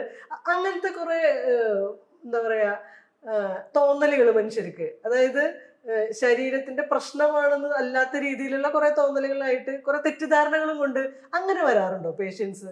ഇത് മാറ്റുന്നത് ശരിയാണോ, ഇത് മാറ്റിയാൽ വേറെ എന്തെങ്കിലും കുഴപ്പമുണ്ടാവുമോ, അങ്ങനെയൊക്കെ ചോദിക്കാറുണ്ടോ? അല്ല, അത് ചില ആൾക്കാർ വരാറുണ്ട്. അപ്പോൾ ഒരു എക്സ്ട്രാ ഫിംഗർ ഉള്ള ആൾക്കാർ നമ്മൾ കാണുമ്പോൾ ഇത് എന്തിനാ വെച്ചുകൊണ്ടിരിക്കും, ഇങ്ങനെ തൂങ്ങി നിൽക്കുന്നുണ്ടല്ലോ, അല്ലെങ്കിൽ അതിന്റെ ആവശ്യമില്ലല്ലോ, അതിന്റെ ഭാഗ്യ ചിഹ്നമാണ്. അതാണ് എൻ്റെ അങ്ങനെ നടക്കുന്ന ആൾക്കാരുണ്ട്. അത് കൂടുതലുള്ളത് ചില ഫാമിലിയലായിട്ട് കുറെ പേർക്കുണ്ട്. ഇതുപോലെ അവര് കഴിയുന്നതും ഇത് വെച്ചുകൊണ്ട് നടക്കുള്ളൂ. അവർക്ക് ഫങ്ഷണലി പ്രശ്നമില്ലെങ്കിൽ, അത് കൈക്ക് വിരലുകൾ പ്രവർത്തിപ്പിക്കാൻ ബുദ്ധിമുട്ടുണ്ടാക്കുന്നില്ലെങ്കിൽ അത് വയ്ക്കും. ഭാഗ്യ ചിഹ്നമായിട്ട് കൊണ്ടു നടക്കുന്ന ആൾക്കാരുണ്ട്. പിന്നെ ഈ ഇന്റേണൽ ഓർഗൻസിൽ ഇതേപോലെ നമ്മൾ പ്ലാസ്റ്റിക് സർജറിന്റെ ആവശ്യങ്ങൾ ഉണ്ടാവലുണ്ടോ? ഇന്റേണൽ ഓർഗൻസിൽ മസിൽ ലൂസ് ആവുന്നു എന്നൊക്കെ പറഞ്ഞില്ലേ, അത് ടൈറ്റ് ചെയ്യുന്നതൊക്കെ ഈ പ്ലാസ്റ്റിക് സർജറിന്റെ കൂടെ വരുന്ന സംഗതികളാണോ? അതായത് ഇന്റേണൽ ഓർഗൻസിലെ ഏതെങ്കിലും തരത്തിലുള്ള റീകൺസ്ട്രക്റ്റീവ് പരിപാടികൾ പ്ലാസ്റ്റിക് സർജറിന്റെ ഭാഗമായിട്ട് വരാറുണ്ടോ എന്ന് ചോദിക്കാം. പ്ലാസ്റ്റിക് സർജറിയുടെ ഭാഗമായിട്ട് വരുന്നുണ്ട്. അപ്പം അത് മെയിൻലി ഇത് ക്യാൻസർ റീകൺസ്ട്രക്ഷനിൽ വരാം. അപ്പോൾ അന്നനാളം ഈസോഫാഗസ് എന്ന് പറയാം, ആ ഭാഗം എടുത്തു കളഞ്ഞത് നമ്മള് കുടലിന്റെ ഒരു ഭാഗം വെച്ച്, അതായത് സ്മോൾ ഇൻറ്റസ്റ്റിൻ്റെ ഒരു ഭാഗം പ്ലാസ്റ്റിക് സർജറി ചെയ്ത് ഇവിടെ പിടിപ്പിക്കും. അപ്പോൾ അത് ട്യൂബ് പോലെ ആക്ട് ചെയ്യും. അത് ചെയ്യാറുണ്ട്. പിന്നെ ലാരിങ്സ്, തൊണ്ട, അവിടെ റീകൺസ്ട്രക്ഷൻ, അപ്പം അതിനും ഇതുപോലെ തന്നെ ചെയ്യാറുണ്ട് ഇന്റർനെറ്റല്ല. അതുപോലെ ബ്ലാഡർ റീകൺസ്ട്രക്ഷൻ, മൂത്രസഞ്ചി, അതിനും നമ്മൾ ഇത് ചെയ്യാറുണ്ട്. അത് കുടലിന്റെ ഭാഗങ്ങൾ ഉപയോഗിച്ചിട്ട് തന്നെ അങ്ങനെയാണ് ചെയ്യാറ്. പിന്നെ ഇന്റേണൽ പറഞ്ഞു കഴിഞ്ഞാൽ പിന്നെ ചിലർക്ക് വജൈനൽ അജെനിസിസ് എന്ന് പറയും. അതൊക്കെ ഒരു കൺസെന്റ് അനോമലിയാണ്. എക്സ്റ്റേണൽ ജെനിറ്റലിയ ഉണ്ടാവില്ല. അത് റീകൺസ്ട്രക്ട് ചെയ്യും. അതും എല്ലാം ചെയ്യാറുണ്ട്. 30 വർഷമായില്ലേ നിരന്തരം സർജറി ചെയ്തുകൊണ്ടിരിക്കുന്ന ആളാണ്. ഒരു ദിവസം തന്നെ ഒന്നിലധികം സർജറികൾ ചെയ്തിട്ടുള്ള ഒരു എക്സ്പീരിയൻസ് ഉണ്ട്. എന്തൊക്കെ തരം സർജറികൾ ഇത്രയും കാലത്തിന്റെ ഇടയിൽ ചെയ്തിട്ടുണ്ട്? നിങ്ങളുടെ ഒരു വർക്കിന്റെ പാറ്റേൺ എന്താ? വർക്കിന്റെ പാറ്റേൺ എന്തൊക്കെ സർജറി ചെയ്തിട്ടുണ്ട്, പ്ലാസ്റ്റിക് സർജറി എന്തൊക്കെ പറയുന്നുണ്ടോ മിക്കവാറും എല്ലാം ചെയ്തിട്ടുണ്ട്. അത് നമ്മള് തുടക്കത്തിൽ ചെയ്ത സർജറിക്ക് ആ പാറ്റേൺ കുറച്ച് വ്യത്യാസപ്പെട്ടിട്ടുണ്ട്. അന്ന് ഏർലി സ്റ്റേജസിൽ കൂടുതൽ ബേൺസ്, സ്കിൻ ഗ്രാഫ്റ്റിംഗ്, അങ്ങനത്തെ കാര്യങ്ങൾ, contractural burns, post burn contractural release, post burn deformity correction, പിന്നെ ക്ലെഫ്റ്റ് ലിപ്പ്, ക്ലെഫ്റ്റ് പാലറ്റ്, അതൊക്കെയാണ് കൂടുതൽ ചെയ്ത്. കോസ്മെറ്റിക് സർജറി വളരെ കുറവുണ്ടായിരുന്നല്ലോ. അപ്പൊ അത് നേരെ തിരിഞ്ഞു. ഇപ്പം നമ്മൾ സ്കിൻ ഗ്രാഫ്റ്റ് ഒക്കെ വളരെ കുറച്ച് ചെയ്യുന്നുള്ളൂ. അതിനു മുമ്പ് തന്നെ വൂണ്ട് പല സ്ഥലങ്ങളിൽ ഹീൽ ചെയ്യിക്കും, അല്ലെങ്കിൽ വേറെ ആൾക്കാർ ചെയ്യുന്നുണ്ടായിരിക്കാം. പിന്നെ ക്ലെഫ്റ്റ് ലിപ്പും പാലറ്റൊക്കെ അങ്ങനെ ഡൈല്യൂട്ട് ചെയ്ത് പല സർജൻസും കൂടുതൽ ചെയ്യുന്നുണ്ട്. ഇപ്പൊ കൂടുതൽ കോസ്മെറ്റിക് സർജറി, റീകൺസ്ട്രക്റ്റീവ് സർജറി, അങ്ങനത്തെ കാര്യങ്ങളിലേക്കാണ് കൂടുതൽ പേഷ്യൻസ് വരുന്നത്. മേജർ റീകൺസ്ട്രക്ഷൻ, മൈനർ കാര്യങ്ങളൊക്കെ മിക്കവാറും പെരിഫറൽ സെന്റേഴ്സിലും അങ്ങനത്തെ ചെയ്യുന്നുണ്ട്. ഇപ്പൊ നമുക്ക് പറയുന്നത് മിക്കവാറും എല്ലാം മേജർ കേസസ് ആയിരിക്കും. ഇപ്പൊ മേജർ ട്രോമ തന്നെ, ആക്സിഡന്റ് കേസസ് തന്നെ. ഇപ്പൊ ഒരു patient liver injury, pelvic fracture, കാല് മുഴുവൻ ഒലിഞ്ഞു പോയി ഒരു സൈഡില്, അതിനകത്ത് ഹെഡ് ഇഞ്ചറി, കൈ ഫ്രാക്ചർ, മൾട്ടിപ്പിൾ ഫ്രാക്ചർ, രക്തക്കുഴൽ ഇഞ്ചറി, അങ്ങനത്തെ പേഷ്യൻസ്, അങ്ങനത്തെ കോമൺ ആക്സിഡന്റ്, അങ്ങനെ സിവിയറിറ്റി ഓഫ് ആക്സിഡന്റ് കൂടി, നമ്പർ ഓഫ് ആക്സിഡൻസും ശരിക്കും പറഞ്ഞാൽ കൂടിയിരിക്കുക ചെയ്തിരിക്കുന്നത്, കുറഞ്ഞിട്ടൊന്നുമില്ല. അങ്ങനെയൊക്കെ വരുമ്പോൾ ഇങ്ങനത്തെ കേസുകൾ നമ്മൾ കൂടുതൽ അറ്റൻഡ് ചെയ്യുന്നുണ്ട് പണ്ടത്തെക്കാളും. പണ്ട് ഇങ്ങനത്തെ കേസുകളൊന്നും കുറവായിരുന്നു. ഒരു ദിവസം എത്ര സർജറി ഒക്കെ ചെയ്തിട്ടുണ്ടാവും? കൂടുതൽ ഇത് ഒരു ബുദ്ധിമുട്ടുള്ള ക്വസ്റ്റ്യൻ ആൻസർ ചെയ്യാനായിട്ട് 2 ദിവസം 3 ദിവസമൊക്കെ കണ്ടിന്യൂസ് ആയിട്ട് ഓപ്പറേറ്റ് ചെയ്യേണ്ടി വന്നിട്ടുണ്ട്. നമുക്ക് വേറെ ആൾക്കും ചെയ്ത് ഏൽപ്പിക്കാൻ പറ്റില്ല. അങ്ങനത്തെ സർജറിയാണ്. ഹെൽപ്പ് ചെയ്യുന്ന ആളില്ല. തനിച്ച് വർക്ക് ചെയ്യുന്ന സമയത്തൊക്കെ 3 days 4 days കൂടുമ്പോൾ ചിലപ്പോൾ വീട്ടിൽ തന്നെ വരാറുള്ളൂ. അങ്ങനെയൊക്കെ ചെയ്യേണ്ടി വന്നിട്ടുണ്ട്. പിന്നെ ഒരു എന്തെങ്കിലും സർജറി, ഇപ്പോൾ ഹാൻഡ് റീപ്ലാന്റ് ചെയ്തു, എന്തെങ്കിലും ഒരു കോംപ്ലിക്കേഷൻ, ബ്ലഡ് വെസൽ ക്ലോട്ട് ആവുകയും ചെയ്യുന്നത്, അത് നമ്മൾ അപ്പം തന്നെ എക്സ്പ്ലോർ ചെയ്യുന്ന, പിറ്റേ ദിവസത്തേക്ക് വെക്കാൻ പറ്റില്ല. അതപ്പം തന്നെ കയറ്റി അപ്പം തന്നെ ചെയ്യേണ്ടി വരും. അപ്പൊ വെയിറ്റിംഗ് ഒരു റോളില്ല. നമ്മൾ ചെയ്യും, എപ്പോ വേണമെങ്കിലും എക്സ്പെക്ട് ചെയ്യാം. വിചിത്രമായിട്ടുള്ള ആവശ്യങ്ങളായിട്ട് ആളുകൾ വരാറുണ്ടോ? തീർച്ചയായിട്ടും. പ്ലാസ്റ്റിക് സർജറി കൺസെപ്റ്റ് പലർക്കും പല വിധത്തിലാണ്. പൊതുജനങ്ങളുടെ ഇടയിലും ഡോക്ടർമാരുടെ ഇടയിലും വിചിത്രമായിട്ട് കുറേയധികം കാര്യങ്ങൾ പറയാനുണ്ടോ. ഒരാൾ വന്നപ്പോഴും ഞാൻ ഓർക്കുന്നുണ്ട്, ആളുടെ എന്തോ ഡോക്യുമെന്റിൽ തമ്പ് ഇംപ്രഷൻ വെച്ചാൽ ആൾക്ക് ശരിക്കും സൈൻ ചെയ്യാൻ അറിയില്ല എന്നാ പറഞ്ഞത്. തമ്പ് ഇംപ്രഷൻ വെച്ചിട്ടുണ്ട്, ആ തമ്പ് ഇംപ്രഷൻ മാറ്റി കൊടുക്കണം. അത് എങ്ങനെയാണെന്ന് ആൾ കണ്ടുപിടിച്ചോ. ആ സ്കിൻ എടുത്ത് കളഞ്ഞിട്ട് വേറെ എവിടെ നിന്ന് സ്കിൻ വെച്ച് കഴിഞ്ഞാൽ ആ ഇംപ്രഷൻ മാറും. അത് ആ റിക്വസ്റ്റ് ആയിട്ട് വന്നിട്ടുണ്ട്. ഇത് ആവശ്യം തന്നെയാ പറഞ്ഞത്. ഇതിന് വേണ്ടിയിട്ടാണെന്ന് പറഞ്ഞോ? ഇതിന് വേണ്ടിയിട്ടല്ല, പിന്നെ ഇതിന് വേണ്ടിയിട്ടാന്ന് പറഞ്ഞു. ഇതിന് വേണ്ടിയിട്ടാണ് എന്തോ ഡോക്യുമെന്റിൽ ആളല്ല ചെയ്തതെന്ന് വരുത്താൻ വേണ്ടിയിട്ട്. അതുപോലെ തന്നെ ഫേസ് മാറ്റം വരുത്തണം എന്ന് പറഞ്ഞ ആൾക്കാർ വന്നിട്ടുണ്ട്. ആദ്യം പറഞ്ഞത് മൂക്ക് റൈനോപ്ലാസ്റ്റി ചെയ്യണമെന്ന് പറഞ്ഞിട്ട് വന്നേക്കാം. ഞാൻ നോക്കിയിട്ട് മൂക്കിന് വലിയ പ്രോബ്ലം ഒന്നുമില്ല. പിന്നെ അത് പ്രത്യേകിച്ചൊന്നും ചെയ്യാനില്ല. അപ്പം പിന്നെയും ഒരു റിപ്പീറ്റഡ് ആയിട്ട് കൺസൾട്ടേഷൻ വന്നുകൊണ്ടിരിക്കുകയാണ്. നിങ്ങൾക്ക് ചെയ്യണം, ഇങ്ങനെ ചെയ്യണം, ചീക്ക് കുറച്ചും കൂടി കുറയ്ക്കണം, ജോ ചെറുതാക്കണം, അതൊക്കെ പറഞ്ഞു. എന്തിനാ ചെയ്യുന്ന കൃത്യം? അവസാനം ഒരു സത്യം പറയണോ, ഏതോ ഒരു കേസിലോ മറ്റോ പെട്ടിരുന്നു തോന്നും. അങ്ങനെ എല്ലാം ആയിരിക്കണം. എന്നെ കണ്ടാൽ വേറെ ആൾ കണ്ടു കഴിഞ്ഞാൽ പെട്ടെന്ന് തിരിച്ചറിയരുത്, അതുപോലെ ആക്കിക്കോളും. അത് വിചിത്രമായ ആവശ്യങ്ങളായിട്ട് വരുന്നുണ്ട്. അങ്ങനെ വരുന്നവരോട് നമ്മൾ എങ്ങനെ ഡീൽ ചെയ്യാം? ഞങ്ങൾ ഡീൽ ചെയ്യും. നിങ്ങൾക്ക് ചെയ്യേണ്ട ആവശ്യമില്ല, പിന്നെ ഈ പർപ്പസിന് വേണ്ടിയിട്ട് നമ്മൾ ഒട്ടും ചെയ്യില്ല. അങ്ങനെ ചെയ്യുന്ന പ്രശ്നമേ ഇല്ല. ഈ തമ്പുകാരനെ എങ്ങനെ സമാധാനിപ്പിച്ചു? തമ്പുകാരനെ അത് ചെയ്യാൻ പറ്റില്ല എന്ന് പറഞ്ഞു. നമ്മള് അങ്ങനത്തെ കാര്യങ്ങൾ ഒരിക്കലും ചെയ്യില്ല. പക്ഷെ ആൾക്കാർ റിക്വസ്റ്റ് ആയിട്ട് വരും ചെയ്യാനായിട്ട്. പിന്നെ വേറെ ഇപ്പൊ കോമൺ ആയിട്ട് വരുന്നൊരു കാര്യമാണ്, എല്ലാവർക്കും ടാറ്റു അടിക്കുക ഒരു ഹോബി എന്നാണ്. ശരീരത്തിന്റെ പല ഭാഗങ്ങളും ടാറ്റു അടിക്കുക, പല കാര്യങ്ങളും ടാറ്റു ചെയ്യും. ചിലരുടെ പേര് ടാറ്റു ചെയ്ത് വെക്കും. ഇപ്പൊ കല്യാണത്തിന്റെ തലേദിവസം ഒരാഴ്ച നോക്കി പോവാന്ന് പറയും. എന്ത് നോക്കുമ്പോ പേര് മാറ്റി തരണം. ഈ പേര് എഴുതി വെച്ചേക്കണ ആളെല്ലാം കല്യാണം കഴിക്കാൻ പോകുന്നത്. അത് മാറ്റണം എന്ന് പറഞ്ഞത് വരും. പക്ഷെ അത് നമുക്ക് ചെയ്ത് കൊടുക്കും. ടാറ്റു മാറ്റാൻ പല ടെക്നിക്കുണ്ട്, സർജിക്കൽ ടെക്നിക്കുണ്ട്, ലേസർ ടെക്നിക്കുണ്ട്. നമ്മൾ പല കാര്യങ്ങൾ ചെയ്യും. അതുപോലെ തന്നെ വേറൊരു ഇൻസിഡന്റ് കല്യാണത്തിന്റെ കാര്യം പറഞ്ഞപ്പോഴാണ്, ഒരു മൾട്ടിപ്പിൾ ലൈപ്പോമ എന്ന് പറയുമ്പോൾ കൊച്ചു സ്വെല്ലിങ് കയ്യില്, രണ്ട് കയ്യിലും കൊച്ചു സ്വെല്ലിങ്ങൾ ഉണ്ടാവും. ആളുടെ ഗൾഫിൽ വർക്ക് ചെയ്യുന്ന. അപ്പൊ കല്യാണം തീരുമാനിച്ചു, വീട്ടിൽ വെച്ച് കല്യാണം നടത്തണം. അപ്പൊ ഫോട്ടോസിലൊന്നും വരാതിരിക്കാൻ വേണ്ടിയിട്ട് ആള് ഫുൾ സ്ലീവ് ഇടാൻ തീരുമാനിച്ചു കല്യാണത്തിന്. പെട്ടെന്ന് വീട്ടിലെന്താ പ്രോബ്ലം കാരണം അത് ഗുരുവായൂർ അമ്പലത്തിലേക്ക് മാറ്റേണ്ടി വന്നു കല്യാണം. അപ്പൊ എന്തായാലും ഷർട്ട് കഴിക്കണം, ഇതെല്ലാം എല്ലാവരും കാണും. ഒരാഴ്ച മുമ്പാണ് കല്യാണത്തിന്, ഒരാഴ്ച മുമ്പാന്ന് പറഞ്ഞാൽ ഇതെല്ലാം മാറ്റി തരാൻ വല്ല മാർഗം ഉണ്ടോ? അപ്പൊ നമുക്ക് അതിനെ പറ്റിയ മെഷീനുണ്ട്, ലൈപ്പോസക്ഷൻ മെഷീൻ ഉണ്ട്. അപ്പൊ ചെറിയൊരു ഹോൾ ഉണ്ടാക്കിയിട്ട് അതിൽ കൂടെ ഈ സ്വെല്ലിങ്ങുകൾ, അത് ലൈപ്പോമ എന്ന് പറയും, ഒരു ചെറിയ ട്യൂമറുകളാണ്, അതെല്ലാം മൾട്ടിപ്പിൾ ലൈപ്പോമ രണ്ട് കയ്യിൽ മാറ്റി കൊടുത്തു. ആള് ഹാപ്പി, ഫോട്ടോ ഹാപ്പി, അസുഖം മാറി കിട്ടി. ചെറിയൊരു അത് ഈ അഡ്വാൻസ് ടെക്നോളജിയുടെ ഒരു ഉള്ളതുകൊണ്ട് മാത്രമാണ് നമുക്കത് ചെയ്യാൻ പറ്റുന്നത്. പണ്ടൊക്കെ ആണെങ്കിൽ ഓരോന്നും കീറി എടുക്കേണ്ടി വരും. അപ്പൊ ആ സ്കാർ മുഴുവൻ അവോയ്ഡ് ചെയ്തു. ഈ ലൈപ്പോസക്ഷനെ ഇപ്പൊ വ്യാപകമായിട്ട് ഉപയോഗിക്കുന്നില്ലേ, തടി കുറയ്ക്കുന്നതിന്റെ ഭാഗമായിട്ടൊക്കെ? അങ്ങനത്തെ ആവശ്യങ്ങൾ എങ്ങനെയാ വരാറില്ലേ? ആദ്യം തന്നെ മനസ്സിലാക്കണം, ലൈപ്പോസക്ഷൻ വെയിറ്റ് കുറയ്ക്കാനുള്ള ഒരു സർജറിയെ അല്ല. അത് ലോക്കലൈസ്ഡ് ഒബീസിറ്റി എന്ന് പറയും. ശരീരത്തിന്റെ ചില ഭാഗങ്ങളിൽ കൂടി നിൽക്കുന്ന ഫാറ്റ്, അത് ഇങ്ങനെ പ്രൊജക്ട് ചെയ്ത് നിൽക്കും, അല്ലെങ്കിൽ തൂങ്ങി നിൽക്കും. ആ ഫാറ്റുകൾ കളയാൻ വേണ്ടി മാത്രമാണ് ലൈപ്പോസക്ഷൻ നമ്മൾ ചെയ്യുക. അത് ഇൻട്രാ അബ്ഡോമിനൽ, വയറിനകത്തുള്ള ഫാറ്റ്, വയറിനാണെങ്കിൽ അതൊന്നും നമുക്ക് റിമൂവ് ചെയ്യാൻ പറ്റില്ല. സ്കിന്നിനും മസിലിനും ഇടയിലുള്ള ഒരു ഫാറ്റ് ലെയർ ഉണ്ട്, ആ ഫാറ്റ് മാത്രമാണ് നമുക്ക് എടുക്കാൻ പറ്റുള്ളൂ. അതിനടിയിലുള്ള ഫാറ്റ്, അതായത് മസിലിന് ഡീപ്പായിട്ടുള്ള ഫാറ്റുകളൊന്നും നമുക്ക് റിമൂവ് ചെയ്യാൻ പറ്റില്ല. ഇതും തന്നെ ഇങ്ങനെ എക്സർസൈസ് ചെയ്യും, കുറേ എക്സർസൈസ് ചെയ്താൽ എത്ര പോവാതെ ചില മടക്കുകളും ചുളികളും ഇതൊക്കെ ഉണ്ടായിരിക്കും. അങ്ങനത്തെ കാര്യങ്ങൾക്ക് നമ്മൾ ലൈപ്പോസക്ഷൻ ചെയ്യുന്ന, ആ ഫാറ്റ് റിമൂവ് ചെയ്യുന്ന നല്ല റിസൾട്ട് ആയിരിക്കാം. അബ്ഡോമിൻ ഫ്ലാറ്റ് ആക്കാം, അങ്ങനത്തെ കാര്യങ്ങളൊക്കെ ചെയ്യും. പിന്നെ ഈ ഫാറ്റ് എടുക്കുന്ന ഫാറ്റിന് വേറെ ഉപയോഗം കൂടി ഉണ്ട്. ഇപ്പൊ എവിടെയെങ്കിലും നമുക്ക് ഫാറ്റ് കുറവാണെന്ന് വിചാരിക്കാം, ഫില്ല് ചെയ്യാനായിട്ട് അതിന് ഉപയോഗിക്കാം. ഫേസിൽ ചില സ്ഥലങ്ങളിൽ ഏജിങ് കൊണ്ട് വന്ന ഡിഫോമിറ്റീസ് കറക്റ്റ് ചെയ്യാൻ വേണ്ടി ആ ഫാറ്റ് ഫില്ല് ചെയ്യാം. പിന്നെ ഇത് ബ്രസ്റ്റ് വലുതാക്കാൻ ഉപയോഗിക്കാം. സ്ത്രീകളിൽ ചിലർക്ക് ചെറിയ ബ്രസ്റ്റ് ആയിരിക്കും, അബ്ഡോമൻ വലുതായിരിക്കും, അവിടുന്ന് കുറെ ഫാറ്റ് എടുക്കാം, അല്ലെ തൈയൊക്കെ വലിക്കാം. അവിടെ നിൽക്കുന്ന ഫാറ്റ് ഉപയോഗിച്ചിട്ട് നമുക്ക് ബ്രസ്റ്റ് ഫില്ല് ചെയ്ത് ബ്രസ്റ്റ് ഓഗ്യുമെന്റ് ചെയ്യാം, ബ്രസ്റ്റിന്റെ വലിപ്പം കൂട്ടാൻ പറ്റും.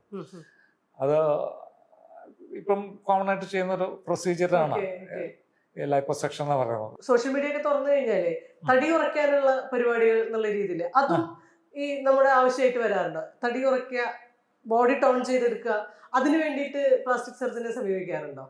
തടി കുറയ്ക്കാന്ന് വെച്ചാൽ ചില അസുഖങ്ങളാണ്, ഇപ്പൊ ലൈപ്പിഡ് ഡിസ്ട്രോഫി എന്നൊക്കെ പറയാം. അത് ബോഡിയുടെ ചില പ്രത്യേക ഭാഗങ്ങളിൽ മാത്രം ഫാറ്റ് അക്യുമുലേറ്റ് ചെയ്യും.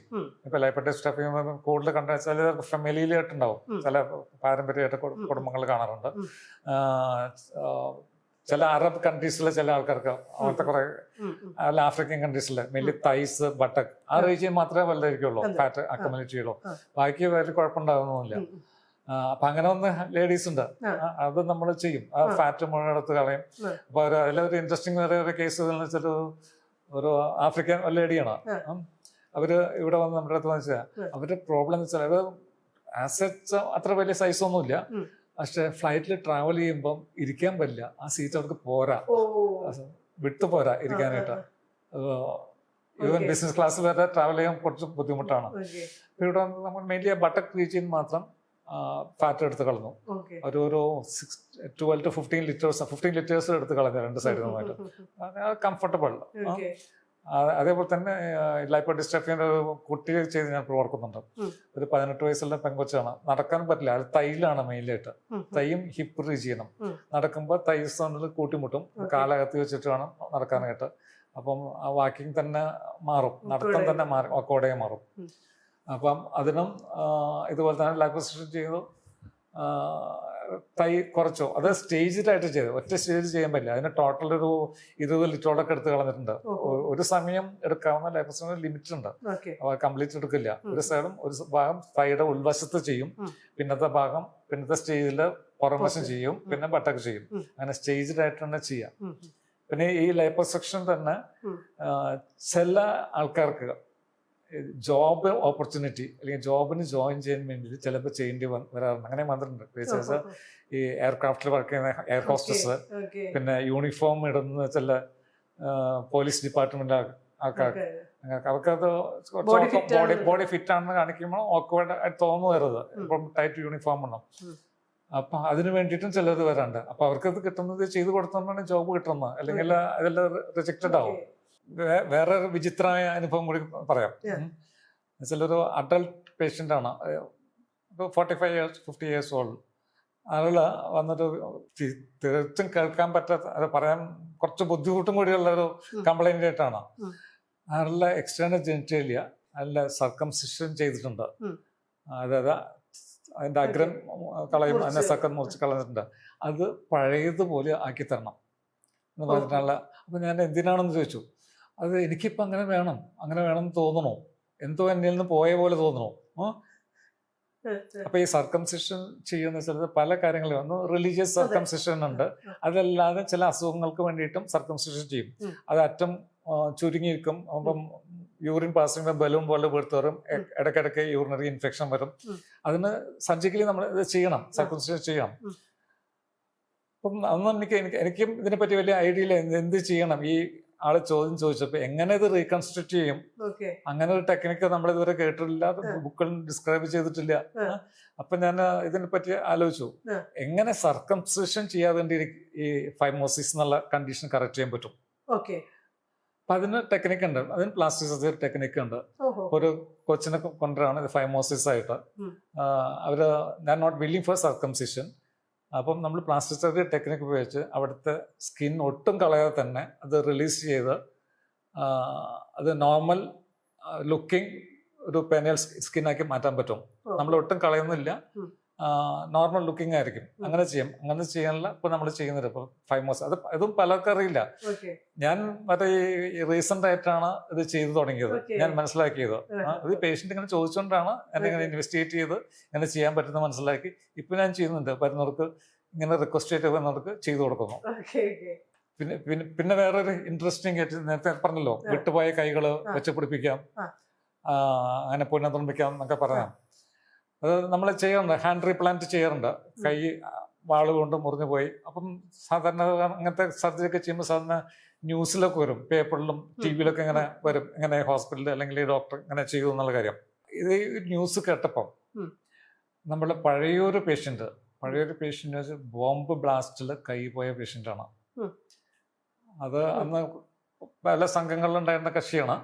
അത് എന്തോ ചെയ്യുന്നതിൻ്റെ ബ്ലാസ്റ്റ് ചെയ്തപ്പോൾ ഇവിടെ വന്നു റീകൺസ്ട്രക്ട് ചെയ്യാൻ. അപ്പോൾ റീകൺസ്ട്രക്ട് ചെയ്യാൻ പറ്റാത്ത അവസ്ഥയിൽ ഒന്നുമില്ല, എല്ലാം ഷാർട്ടഡ് പോയി. നമ്മൾ വോണ്ട് ക്ലോസ് ചെയ്യാൻ മാത്രമേ ചെയ്യുള്ളൂ. പക്ഷേ ഇവിടെ വന്ന് ഇത് ചെയ്തു പോയി. അതിനുശേഷം ആള് ശരിക്കും പറഞ്ഞ മാനസികമായി തന്നെ റീഫോം ചെയ്തു, നല്ലൊരു മനുഷ്യനായി, നാട്ടുകാർക്ക് വേണ്ടപ്പെട്ടവനായി, ഇലക്ഷനിൽ നിന്നു, പഞ്ചായത്തിലെ ഇലക്ഷനിലെ മെമ്പറായി, പിന്നെ നാട്ടുകാരെ കാര്യങ്ങളൊക്കെ നോക്കിക്കൊണ്ട് നടക്കുകയായിരുന്നു. ഇപ്പൊ ആള് ഇങ്ങനെ പേഷ്യൻസിന് നമ്മുടെ അടുത്തേക്ക് വിടാറുണ്ട്, റെഫർ ചെയ്തുകൊണ്ട് ഇങ്ങനത്തെ ആൾക്കാരെയൊക്കെ കൊണ്ടുവരാറുണ്ട്. ആളൊരു വേറൊരു വിചിത്രമായിട്ടുള്ള ആവശ്യമായിട്ട് വന്നു. അത് എന്താണെന്ന് വെച്ച് കഴിഞ്ഞാൽ ഹാൻഡ് ട്രാൻസ്പ്ലാന്റ് ഉണ്ട്. ട്രാൻസ്പ്ലാന്റും റീപ്ലാന്റും രണ്ടാണ്. റീപ്ലാന്റ് എന്ന് വെച്ചാൽ നമ്മുടെ കൈ തന്നെ വെച്ചുപിടിപ്പിക്കുന്നു, മുറിഞ്ഞു പോയാൽ നമ്മുടെ കൈ തന്നെ വെച്ചുപിടിക്കുന്നു, ആളുടെ കൈ. അത് റീപ്ലാന്റ് ചെയ്യുന്നു. ട്രാൻസ്പ്ലാന്റ് എന്ന് വെച്ച് കഴിഞ്ഞാൽ ഇപ്പൊ മരിച്ച ഒരാളുടെ കൈ, ഇപ്പോൾ കിഡ്നി ഡൊണേറ്റ് ചെയ്യും, അങ്ങനെ ഹാർട്ട് ട്രാൻസ്പ്ലാന്റ് ചെയ്യും, ഒക്കെ ചെയ്യണ്ടല്ലോ. അതേപോലെ അതും ഇപ്പോൾ തുടങ്ങിയിട്ടുണ്ട്. അത് കേരളത്തിൽ ആദ്യമായിട്ട് അമൃത ഹോസ്പിറ്റലാണ് ചെയ്തിരിക്കുന്നത്. ആ ന്യൂസ് പേപ്പറിൽ വന്നു. ആദ്യമായിട്ട് ഏഷ്യയിൽ ആ റീജിയനിൽ തന്നെ ആദ്യമായിട്ട് അമൃത ഹോസ്പിറ്റലിലാണ് ചെയ്തത്. ആ ന്യൂസ് കണ്ടപ്പം ആള് പിറ്റേ ദിവസം തന്നെ വന്നു ഹോസ്പിറ്റലിലേക്ക്. സാറേ എനിക്കും ഒരു ഹാൻഡ് വെച്ച് തരുമോ?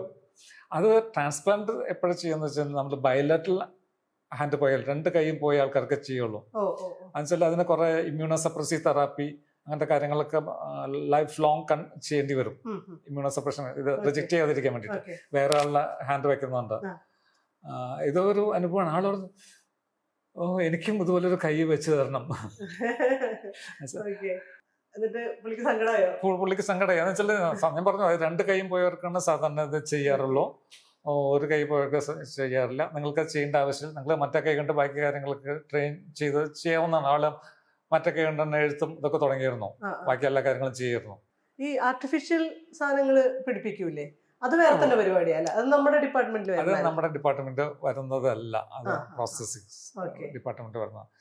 കയ്യിലും കാലിലൊക്കെ പ്രോസസ് വിട്ടുപോയ വിരലുകളും പോയി കഴിഞ്ഞാൽ അത് പെട്ടെന്ന് അറിയാതിരിക്കാൻ വേണ്ടി ആർട്ടിഫിഷ്യൽ അത് വെക്കും. അത് ചെയ്യുന്ന കമ്പനികളും ഒക്കെ നമുക്കറിയാം. നമ്മുടെ എപ്പോഴും പേഷ്യൻസിനെ വിടുന്നതാണ്. അപ്പൊ അവരായിട്ട് കോൺടാക്ട് ഉണ്ട്, അവരുടെ അടുത്തേക്ക് വിടും. അവര് അതുപോലെ തന്നെ തീരെ നല്ല കളർ മാച്ചിങ് ആയിട്ടൊക്കെ ഉണ്ടാക്കി കൊടുക്കും. പിന്നെ ഇപ്പൊ ഫംഗ്ഷൻ ഉള്ളതും വന്നു തുടങ്ങിയിട്ടുണ്ട്. കൈകൊണ്ട് കാര്യങ്ങൾ ചെയ്യാൻ പറ്റുന്ന അങ്ങനത്തെ കാര്യങ്ങളും ഉള്ള ആർട്ടിഫിഷ്യൽ ലിംസുകളും വന്നു തുടങ്ങിയിട്ടുണ്ട് പുതിയ. ഈ ഇപ്പൊ ഇന്റർനാഷണലി തന്നെ ഒരുപാട് പുതിയ കണ്ടുപിടുത്തങ്ങൾ, ഇതിനകത്ത് റിസർച്ചും പരിപാടികളും ഒക്കെ നടന്നുകൊണ്ടിരിക്കുന്നുണ്ടല്ലോ. അപ്പൊ നമ്മള് ഈ ഒരു കമ്മ്യൂണിറ്റിയായിട്ട് ഇപ്പൊ ഇന്ത്യയിൽ 3000-ഓളം ആളുകളും കേരളത്തില് വളരെ കുറച്ച് പ്ലാസ്റ്റിക് സർജൻസ് അല്ലേ ഉള്ളൂ. അപ്പൊ ഈ ഒരു കമ്മ്യൂണിറ്റി തമ്മിൽ എപ്പോഴും കോണ്ടാക്റ്റിൽ ഉള്ളതാണോ? ഞങ്ങൾ എല്ലാവരുടെയും ഇന്ററാക്ഷൻ ഉണ്ട്. ഇപ്പൊ വേൾഡിൽ എന്തൊക്കെ സർജറി പ്ലാസ്റ്റിക് സർജറി ചെയ്യുന്നുണ്ടോ അതെല്ലാം ഇപ്പൊ നമ്മുടെ നാട്ടിലും ചെയ്യും, കേരളത്തിലും ചെയ്യും. അതിന്റെ ഏറ്റവും ലേറ്റസ്റ്റ് എക്സാമ്പിൾ ഈ ട്രാൻസ്പ്ലാന്റിന്റെ കാര്യം ഞാൻ പറഞ്ഞു. അതിപ്പം ഏഷ്യ പസഫിക് റീജിയനിലെ ഏറ്റവും കൂടുതൽ ചെയ്തിരിക്കുന്ന അമൃത ഹോസ്പിറ്റലിലാണ്. അതിന് മാത്രം നമ്മൾ ഡെവലപ്പ് ചെയ്ത് കഴിഞ്ഞു. അങ്ങനത്തെ ടെക്നിക്കലി നമ്മളെല്ലാം അഡ്വാൻസ്ഡ് ആണ്.